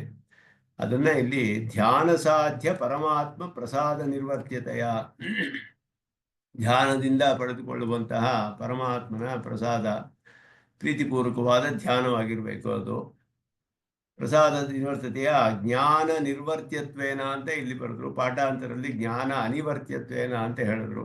ಯಾಕೆ ಅಂದರೆ ಬರೀ ಜ್ಞಾನದಿಂದಲೇ ಬರೋದಿಲ್ಲ, ಜ್ಞಾನದಿಂದ ಪ್ರೀತನಾದ ಅವನ ಪ್ರಸಾದದಿಂದಲೇ ಬರುತ್ತೆ. ಪರಮಾತ್ಮನ ಅನುಗ್ರಹವೇ ಕಾರಣ ಅಂತ ಹೇಳಿ ಒಟ್ಟಿನಲ್ಲಿ ಬಂಧಸ್ಯ ಮಿಥ್ಯಾತ್ವಂ ಪ್ರತ್ಯುಕ್ತಂ ಅಂತ ಹೇಳಿದ್ರು. ಅಂದ್ರೆ ಬರೀ ಜ್ಞಾನವಲ್ಲ ಅನ್ನೋದ್ರಿಂದ ಬಂಧವು ಮಿಥ್ಯೆ ಅಲ್ಲ ಅಂತ ಹೇಳಲ್ಪಟ್ಟಿದೆ. ಯಾಕೆ ಅಂದರೆ ಮಿಥ್ಯೆ ಅಂತ ಹೇಳುವಂತಹ ಅವರು ಸರ್ಪಜ್ಞಾನ ಹೋಗಬೇಕಾದ್ರೆ, ಸರ್ಪ ಭ್ರಮೆ ಹೋಗಬೇಕಾದ್ರೆ ರಜ್ಜು ಜ್ಞಾನ ಬಂದರೆ ಸಾಕು, ಇನ್ನೇನು ಬೇಕಾಗಿಲ್ಲ ಅದಕ್ಕೆ. ಯಾಕೆ ಅಂದರೆ ಸರ್ಪ ಅನ್ನೋದು ಭ್ರಮೆ. ಆ ರೀತಿ ಅಲ್ಲ ಇಲ್ಲಿ ಹೇಳಲ್ಪಟ್ಟಿರೋದು. ಪರಮಾತ್ಮನ ಪ್ರಸಾದದಿಂದ ಹೇಳಿರೋದ್ರಿಂದ ಇದು ಮಿಥ್ಯೆ ಅಲ್ಲ, ಈ ಬಂಧವೆಲ್ಲ ಅನ್ನೋದು ತಿಳಿಯುತ್ತೆ. ಧಾತು ಪ್ರಸಾದಾತ್ ಮಹಿಮಾನಮೀಶಂ ಅಂತ ಸ್ಪಷ್ಟವಾಗಿ ಶ್ರುತಿ ಹೇಳುತ್ತೆ. ಧಾತು ಪ್ರಸಾದಾತ್ ಅಂತ ಹೇಳಿರೋದು ಮಹಿಮಾನಮೀಶಂ ತಮಕ್ರತುಂ ಪಶ್ಯತಿ ವೀತಶೋಕ ಧಾತು ಪ್ರಸಾದಾತ್. ಬೇರೆ ಕಡೆ ತಮಕ್ರತು ಅಂತ ಪಾಠ ಬರುತ್ತೆ ಬೇರೆ ಉಪನಿಷತ್ತುಗಳಲ್ಲಿ. ಏವಂ ಇಲ್ಲಿ ಪುತ್ತೂಮರ ಸ್ವಾಮಿಗಳು ಹೇಳ್ತಾರೆ, ಸಹಸ್ರಶೀರ್ಷ ಇತ್ಯಾದಿನ ಪ್ರಸಕ್ತ ಇದು ಸ್ಪಷ್ಟವಾಗಿಲ್ಲ, ಯಾವುದು ಪ್ರಿಂಟಿಂಗ್ ಇದು ಸರಿಯಾಗಿಲ್ಲ. ಪ್ರಸಕ್ತ ಆಶಂಕಾ ಪರಿಹಾರ ಆರಬ್ಧಂ ಸಮಾಪ್ಯ ತತಃ ಪ್ರಾಕ್ತನ ಮಂತ್ರೋಕ್ತಂ ಉಪಸಂಹ್ರಿಯತೆ ಅಣೋರಿತಿ. ಅಣೋರಣೀಯ ಅಂತ ಹೇಳಿದ್ರು. ಇಷ್ಟಂ ಯದಾ ಪಶ್ಯತಿ ಅನ್ಯಮೀಶಂ ಅಸ್ಯ ಮಹಿಮಾನಮಿತಿ ವೀತಶೋಕಃ ಇತಿ ವಕ್ಷ್ಯಮಾಣೇನ ಮುಂಡಕಶ್ರುತೇನ, ಮುಂಡಕೋಪನಿಷತ್ತಿನಲ್ಲಿ ಇದೇ ಬರುತ್ತೆ. ಜುಷ್ಟಂ ಯದಾ ಪಶ್ಯತಿ ಅನ್ಯಮೀಶಂ ಅಸ್ಯ ಮಹಿಮಾನಮಿತಿ ವೀತಶೋಕಃ, ಅವನ ಪ್ರಸಾದದಿಂದಲೇ ನನಗೆ ಎಲ್ಲ ಹೋಗುತ್ತೆ ಅಂತ ಹೇಳಿ ಇವನ ಒಂದು ಪ್ರೀತಿಪೂರ್ವಕವಾದ ಧ್ಯಾನದಿಂದ ಜುಷ್ಟಂ ಪ್ರೀತನಾದ ಪರಮಾತ್ಮನನ್ನೇ ಯಾವಾಗ ಇವನು ಸಾಕ್ಷಾತ್ಕಾರ ಮಾಡ್ಕೊಳ್ತಾನೋ ಅವನ ಒಂದು ಪ್ರಸಾದದಿಂದಲೇ ನನಗೆ ಎಲ್ಲವೂ ಕರ್ಮವೆಲ್ಲ ನಾಶವಾಗಿದೆ ಅಂತ ತಿಳಿಯೋನು ಅಂತ ಅವನು ಆ ಮುಂಡಕ ಶ್ರುತಿಯಲ್ಲಿಯೂ ಕೂಡ ಮಂತ್ರೇಣ ಐಕಾರ್ಥ್ಯಂ ಯುಕ್ತಮಿತಿ ಅದೇ ರೀತಿಯಲ್ಲಿಯೇ ಇಲ್ಲಿಯೂ ಯದಾ ತದಾ ಇತಿ ಅಧ್ಯಾಹಾರ ಅಂತ ಹೇಳಿ ಯದಾ ತದಾ ಅನ್ನೋದನ್ನ ಇಲ್ಲಿ ಅಧ್ಯಾಹಾರ ಮಾಡಿಕೊಂಡಿರುವಂತ ಅರ್ಥ ಮಾಡಿದ್ರು. ಆ ರೀತಿ ಅನುವರ್ಣೀಯ ಅಂತ ಹೇಳಿದಾಗ ಅನ್ಯಥಾ ಪುನಃ ವೈರಾಗ್ಯಾತ್ ವೀತಶೋಕಾದಿಕೋ ನಿರಂತರ ಧ್ಯಾನ ಕೃತೆ ತತ್ಪ್ರಸಾದಾತ್ ದರ್ಶನ ಸಮಾನಾಕಾರಂ ಜ್ಞಾನಂ ಲಭತೆ ಇತಿ ಅನಧ್ಯಾಹಾರೇಣ ಯೋಜನಾಪಿ ಸ್ಯಾತ್. ಹಂಗೂ ಮಾಡಬಹುದು. ಮಂತ್ರೋಯಂ ಘಟವಲ್ಯಾಮಪಿ ತತ್ರ ಅಕ್ರತುಹು ಇತಿ ಪಾಠಭೇದ. ತಮ್ಮ ಅಕ್ರತುಹು ಪಶ್ಯತಿ ಅಂತ ಹೇಳುವಾಗ ಅಕ್ರತುಹು ಅಂತ ಹೇಳುವನು ಕಾಮ್ಯಕರ್ಮಗಳನ್ನು ಮಾಡದೇ ಇರುವ ಜೀವಾತ್ಮನಿಗೆ ಅನ್ವಯಿಸುತ್ತೆ. ಅದು ಇಲ್ಲಿ ಅಕ್ರತುಂ ಅಂತ ಹೇಳಿದಾಗ ಪರಮಾತ್ಮನಿಗೆ ಕರ್ಮಾಧ್ಯಕ್ಷನಾದ ಪರಮಾತ್ಮ, ಕರ್ಮಲೇಪವಿಲ್ಲದಂತಹ ಪರಮಾತ್ಮನನ್ನು ತಿಳಿಸುತ್ತೆ ಅನ್ನುವ ಅರ್ಥವನ್ನ ಇಲ್ಲಿ ಈ ಉಪನಿಷತ್ತಿನಲ್ಲಿ ಆ ರೀತಿಯ ಅರ್ಥವು ಹೇಳಲ್ಪಟ್ಟಿದೆ ಅಂತ ಹೇಳುದು. ಅಂದ್ರೆ ಏವಂ ವೇದಾಹಮೇತಂ ಇತಿ ಮಾನಾಂತರೇಣ ಇತಿ ಮಂತ್ರಾಂತರೇಣ ಸಂದರ್ಭೇಣ ವಕ್ತವ್ಯ ಮುಕ್ತ ತದರ್ಥೋ ನಿಗಮ್ಯತೆ ವೇದಾಹಂ ಇತಿ ಅಂತ ಹೇಳಿ ಸರ್ವಗತಮಿತಿ ಹೇತು. ವೇದಾಹಮೇತಂ ಪುರುಷಂ ಮಹಾಂತಂ ಅಂತ ಹೇಳಿರೋದೆ ಇಲ್ಲಿ ಬೇರೆ ರೀತಿಯಲ್ಲಿ ವೇದಾಹಮೇತಂ ಅಜರಂ ಪುರಾಣಂ ಸರ್ವಾತ್ಮಾನಂ ಸರ್ವಗತಂ ವಿಭುತ್ವಾತ್ ಜನ್ಮ ನಿರೋಧಂ ಪ್ರವದಂತಿ ಯಸ್ಯ ಬ್ರಹ್ಮವಾದಿನಃ ಹಿ ಪ್ರವದಂತಿ ನಿತ್ಯಂ. 3ನೇ ಅಧ್ಯಾಯದ ಕಡೆಯ ಮಂತ್ರ ಇದು. ವೇದಾಹಮಿತಿ ಯಸ್ಯ ವಿಭುತ್ವೇನ ಜನ್ಮ ಅಭಾವ ಪ್ರಕರ್ಷೇಣ ವದಂತಿ ಅಂತ. ಅವನಿಗೆ ವಿಭುವಾದ್ದರಿಂದ ಜನ್ಮಾಭಾವ ಇಲ್ಲ ಅನ್ನೋದನ್ನ ತಮ್ಮ ಅಜರಂ ಪುರಾತನಂ, ಜರೆ ಇಲ್ಲದವನು ಪುರಾತನನಾದವನು, ಸರ್ವಗತತ್ವಾತ್ ಸರ್ವಾತ್ಮಾನಂ ಅಹಂ ವೇದ ಜಾನೆ ಇತ್ಯವ ಬ್ರಹ್ಮವಾದಿನಃ ನಿತ್ಯಂ ವದಂತಿ ಇತ್ಯರ್ಥ. ಬ್ರಹ್ಮವಾದಿಗಳು ಅದನ್ನು ತಿಳ್ಕೊಂಡಿದ್ದಾರೆ ಪರಮಾತ್ಮನನ್ನ. ಅಂತಹ ಪರಮಾತ್ಮ ಯಾರು ಅಂದ್ರೆ ಅಜರಂ ಪುರಾತನಂ ಸರ್ವಗತತ್ವಾತ್ ಸರ್ವಾತ್ಮಾನಂ, ಎಲ್ಲೆಡೆಯೂ ವ್ಯಾಪಿಸಿರೋದ್ರಿಂದ ಎಲ್ಲರಿಗೂ ಆತ್ಮನಾಗಿರುವಂತಹವನು. ಅವನನ್ನು ನಾನು ತಿಳಿದಿದ್ದೇನೆ ಅಂತ ಬ್ರಹ್ಮವಾದಿಗಳು ಯಾವಾಗಲೂ ನಿತ್ಯವೂ ಹೇಳ್ತಾರೆ ಅದನ್ನ ಅನ್ನೋದನ್ನ. ಇದೆಲ್ಲ ನಮಗೆ ಒಂದು ಆಶ್ವಾಸನೆಗಳು, ಪರಶ್ರುತಿಯು ಸ್ಪಷ್ಟವಾಗಿ ತಿಳಿಸುತ್ತೆ. ಈ ರೀತಿ ಬ್ರಹ್ಮವಾದಿಗಳು ಹೇಳ್ತಾರೆ ಯಾವಾಗಲೂ ಅಂತ ಹೇಳಿಬಿಟ್ಟು ವಿಭು ಆಗಿರೋದ್ರಿಂದ ಅವನಿಗೆ ಜನ್ಮವಿಲ್ಲ ಅನ್ನೋದನ್ನ ಹೇಳ್ತಾರೆ. ಅಜರಂ ಪುರಾಣಂ ಸರ್ವಾತ್ಮಾನಂ ಸರ್ವಗತಂ ವಿಭುತ್ವಾತ್. ವಿಭುತ್ವಾತ್ ಅನ್ನೋದು ಹೇತ್ವರ್ಥದಲ್ಲಿ ವಿಭುವಾಗಿರೋದ್ರಿಂದ ಜನ್ಮ ನಿರೋಧಂ ಪ್ರವದಂತಿ ಯಸ್ಯ ಬ್ರಹ್ಮವಾದಿನಃ ನ ಪ್ರವದಂತಿ ಬ್ರಹ್ಮವಾದಿನೋ ಹಿ ಪ್ರವದಂತಿ ನಿತ್ಯಂ. ಜನ್ಮ ನಿರೋಧಂ ಪ್ರವದಂತಿ ಪ್ರಕರ್ಷೇಣ ವದಂತಿ. ಅಲ್ಲಿ ಬ್ರಹ್ಮವಾದಿನೋ ಪ್ರವದಂತಿ ನಿತ್ಯಂ ಅನ್ನುವಾಗ ನಿತ್ಯಂ ವದಂತಿ ಅರ್ಥ ಮಾಡೋದು. ಈ ರೀತಿ ಅವನಿಗೆ ಜನ್ಮವಿಲ್ಲ, ಅವನಿಗೆ ಪರಮಾತ್ಮನು ಎಲ್ಲರನ್ನು ನಿಯಮನ ಮಾಡುವಂತಹವನು ಅಂತ ಹೇಳುವಂತಹ ಪರಮಾತ್ಮನ ಸ್ವರೂಪವನ್ನ ಆಶ್ಚರ್ಯವಾಗಿ ಇಲ್ಲಿ ಉಪದೇಶ ಮಾಡಿದೆ ಉಪನಿಷತ್ತಿನಲ್ಲಿ. ಹೀಗೆ 3ನೆಯ ಅಧ್ಯಾಯ ಮುಗಿಯುತ್ತೆ. ಇಲ್ಲಿ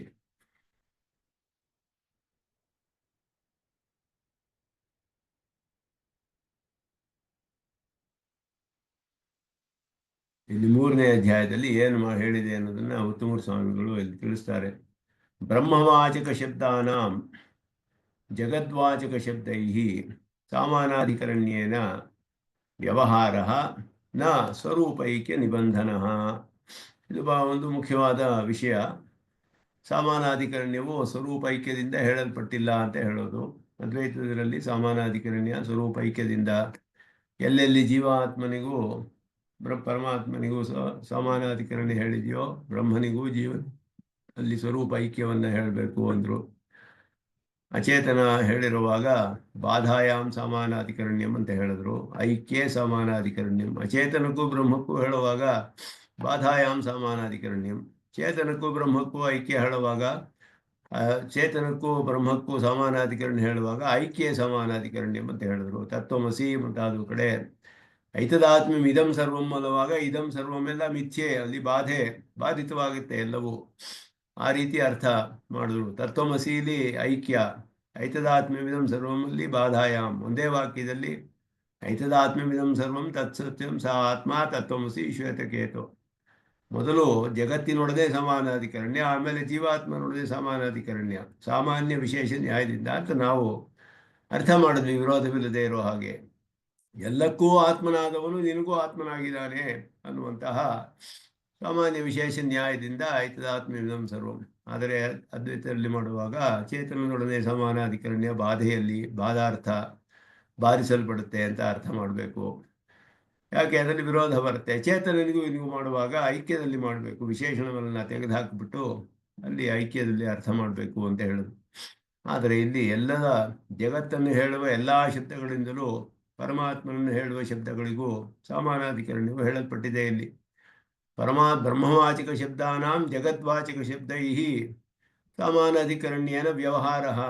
ಅದು ಹೇಗೆ ಮಾಡಿರೋದು, ಯಾವ ರೀತಿ, ಯಾವ ದೃಷ್ಟಿಯಿಂದ ಅಂದ್ರೆ ಸ್ವರೂಪೈಕ್ಯ ನಿಬಂಧನ, ಸ್ವರೂಪೈಕ್ಯದ ಕಾರಣದಿಂದ ಅಲ್ಲ. ಕಿಂತು ಮಿಥೋಭೇದೆ ಸತ್ಯೇವ ಮುಖ್ಯ ಸ್ಥಿತಃ ಇತಿ ಮುಖ್ಯಾದ ವ್ಯುತ್ಪಾದನತ್ರ ತೃತೀಯ ಅಧ್ಯಾಯ ಕ್ರಿಯತೆ. ಮೂರನೇ ಅಧ್ಯಾಯದಲ್ಲಿ ಅದನ್ನು ಹೇಳಲ್ಪಡುತ್ತೆ. ಅದು ಭೇದವು ಸ್ಪಷ್ಟವಾಗಿ ಸತ್ಯವಾಗಿ ಭೇದವು ಹೇಳಲ್ಪಟ್ಟಿದೆ. ಪರಸ್ಪರ ಭೇದ ಜಗತ್ತಿಗೂ ಪರಮಾತ್ಮನಿಗೂ, ಜೀವರಿಗೂ ಪರಮಾತ್ಮನಿಗೂ, ಜೀವರಲ್ಲಿ ಪರಸ್ಪರ ಭೇದವು ಎಲ್ಲವೂ ಸತ್ಯವಾದದ್ದು ಅಂತ ಸ್ಪಷ್ಟವಾಗಿ ಶ್ರುತಿ ಸಿದ್ಧವಾಗಿರೋದನ್ನ ಇಲ್ಲಿ ಆ ದೃಷ್ಟಿಯಿಂದ ಇಲ್ಲಿ ಸಮಾನಾಧಿಕರಣ್ಯವು ಶರೀರಾತ್ಮಭಾವದಿಂದ ಅನ್ನೋದನ್ನೇ ಮೂರನೇ ಅಧ್ಯಾಯ ಸ್ಪಷ್ಟವಾಗಿ ತಿಳಿಸುತ್ತೆ ಅನ್ನೋದನ್ನ ಹೇಳಿದ್ರು. ಅಂತಹ ಒಂದು ಬುದ್ಧಿ ಸೇಯಂ ಶುಭಾ ಬುದ್ಧಿ ಪ್ರಾರ್ಥ್ಯತೆ. ಅಂತಹ ಸತ್ಯವಾದ ಶ್ರುತಿಯಲ್ಲಿ ಸ್ಪಷ್ಟವಾಗಿ ಹೇಳಲ್ಪಟ್ಟ ಈ ಬುದ್ಧಿ ನಮಗೆ, ಈ ಜ್ಞಾನವು ನಮಗೆ ಉಂಟಾಗಲಿ ಅಂತ ಪ್ರಾರ್ಥನೆ ಮಾಡುವಂತಹ ಮಂತ್ರ ಮುಂದೆ ಇಲ್ಲಿ ಹೇಳ್ತಾರೆ. ಮೂರನೇ ಅಧ್ಯಾಯದಲ್ಲಿ ಅದೆಲ್ಲ ಹೇಳಲ್ಪಟ್ಟಿತ್ತು. ಈಗ ನಾಲ್ಕನೇ ಅಧ್ಯಾಯದಲ್ಲಿ, ಮೂರನೇ ಅಧ್ಯಾಯದಲ್ಲಿ ಎಲ್ಲ ಕಡೆಯೂ ಪೂರ್ಣವಾಗಿ ಸಮಾನಾಧಿಕರಣ್ಯ ಹೇಳೋದು. ಅಸಮಾನಾಧಿಕರಣ್ಯವೆಲ್ಲ ಶರೀರಾತ್ಮಭಾವದಿಂದ ಹೇಳಲ್ಪಟ್ಟ ಸಮಾನಾಧಿಕರಣ್ಯವೇ. ಇದು ಅಂತಹ ಒಂದು ಸಮಾನಾಧಿಕರಣ್ಯ ಎಲ್ಲಿ ಹೇಳಿದೆಯೋ, ಸರ್ವ ಶರೀರಾತ್ಮಭಾವದಿಂದ ಸರ್ವಾತ್ಮಕನಾದವನು ಪರಮಾತ್ಮ, ಎಲ್ಲವೂ ಅವನಿಗೆ ಶರೀರ, ಅವನಿಗೆ ನಿಯಮನದಲ್ಲಿ ಅವನ ಆಧಾರದಲ್ಲಿಯೇ ಇರೋದು, ಅವನಿಗೆ ಶೇಷವಾದದ್ದು ಅನ್ನುವ ಅರ್ಥ. ಅಂತಹ ಒಂದು ಬುದ್ಧಿ ನಮ್ಮಲ್ಲಿ ಸ್ಥಿರವಾಗಿ ನಿಲ್ಲಲಿ ಅನ್ನುವಂತಹ ಪ್ರಾರ್ಥನೆ ನಾಲ್ಕನೇ ಅಧ್ಯಾಯದಲ್ಲಿ ಆರಂಭವಾಗುತ್ತೆ ಅಂತ ಹೇಳ್ತಾರೆ. ಏಕೋ ವರ್ಣ ಬಹುಧಾ ಯುಕ್ತಿಯೋಗಾತ್ ವರ್ಣಾನ್ ಅನೇಕಾನ್ ನಿಹಿತಾರ್ಥೋ ದಧಾತಿ ವಿಚೈತಿ ಚಾಂತೆ ವಿಶ್ವಮಾದೌ ಸಯೇ ಸದೇವಃ ತನೋ ಬುದ್ಧ್ಯಾ ಶುಭಯಾ ಸಂಯುನಕ್ತು. ಅಕಾರವಾಚ್ಯತ್ವವು ಹೇಳಲ್ಪಟ್ಟಿದೆ ಪರಮಾತ್ಮನಿಗೆ. ಇಲ್ಲಿ ಅಕಾರವಾಚ್ಯತ್ವದಿಂದ, ಅಕಾರದಿಂದ ವಾಚ್ಯನಾದವನು ಪರಮಾತ್ಮ ಅಂತ ಹೇಳಿದ್ರೆ, ಅಕಾರೋ ಈ ಸರ್ವವಾಕ್ ಅಂತ ಹೇಳಿದ್ರೆ ಎಲ್ಲ ವಾಚಿಕ ಪದ ಶಬ್ದಗಳು ಅಕಾರದಿಂದಲೇ ಉಂಟಾಗಿರೋದು. ಅಕಾರಕ್ಕೆ ವಾಚ್ಯನಾದವನು ಪರಮಾತ್ಮ ಅಂದರೆ ಎಲ್ಲ ವಾಚಿಕ ಶಬ್ದಗಳಿಂದಲೂ ವಾಚ್ಯನಾದವನು ಪರಮಾತ್ಮ. ಇದು ಸ್ಪಷ್ಟವಾಗಿ ತಿಳಿಯುತ್ತೆ. ಯದ್ವೇದಾದೌ ಸ್ವರೂಪ್ರೋಕ್ತೋ ವೇದಾಂತೆ ಚ ಪ್ರತಿಷ್ಠಿತಃ ತಸ್ಯ ಪ್ರಕೃತಿಲೀನಸ್ಯ ಪರಸ್ಸ ಮಹೇಶ್ವರ ಅನ್ನುವ ಮಂತ್ರದಲ್ಲೂ ಹಾಗೆಯೇ ಅರ್ಥ ಮಾಡ್ತಾರೆ. ಆ ಅರ್ಥವನ್ನೆಲ್ಲ ಇಲ್ಲಿ ಹೇಳಿ, ಇಂತಹ ನನಗೆ ಮಂಗಳಕರವಾದ ಈ ಒಂದು ಬುದ್ಧಿಯು, ಜ್ಞಾನವು ನಮಗೆ ಉಂಟಾಗಲಿ ಅಂತ ಪ್ರಾರ್ಥನೆ ಮಾಡುವಂತಹ ಮಂತ್ರ ಅಕಾರವನ್ನ ಇಲ್ಲಿ ಅಕಾರ ವಾಚ್ಯತ್ವ ವಿಷ್ಣುವಿಗೆ ಹೇಳಿದೆ. ಅದು ಸ್ಪಷ್ಟವಾಗಿ ಮುಂದೆ ವ್ಯಾಖ್ಯಾನದಲ್ಲಿ ತಿಳಿಸ್ತಾರೆ. ಅದನ್ನ ಮುಂದುವರಿಸೋಣ ಮುಂದಿನ ಕ್ಲಾಸ್ನಲ್ಲಿ ಅಂತ ಹೇಳಿ ಎಲ್ಲರಿಗೂ ನಮಸ್ಕಾರಗಳು ಅಂತ ನಿಲ್ಲಿಸ್ಕೊಳ್ತೇನೆ.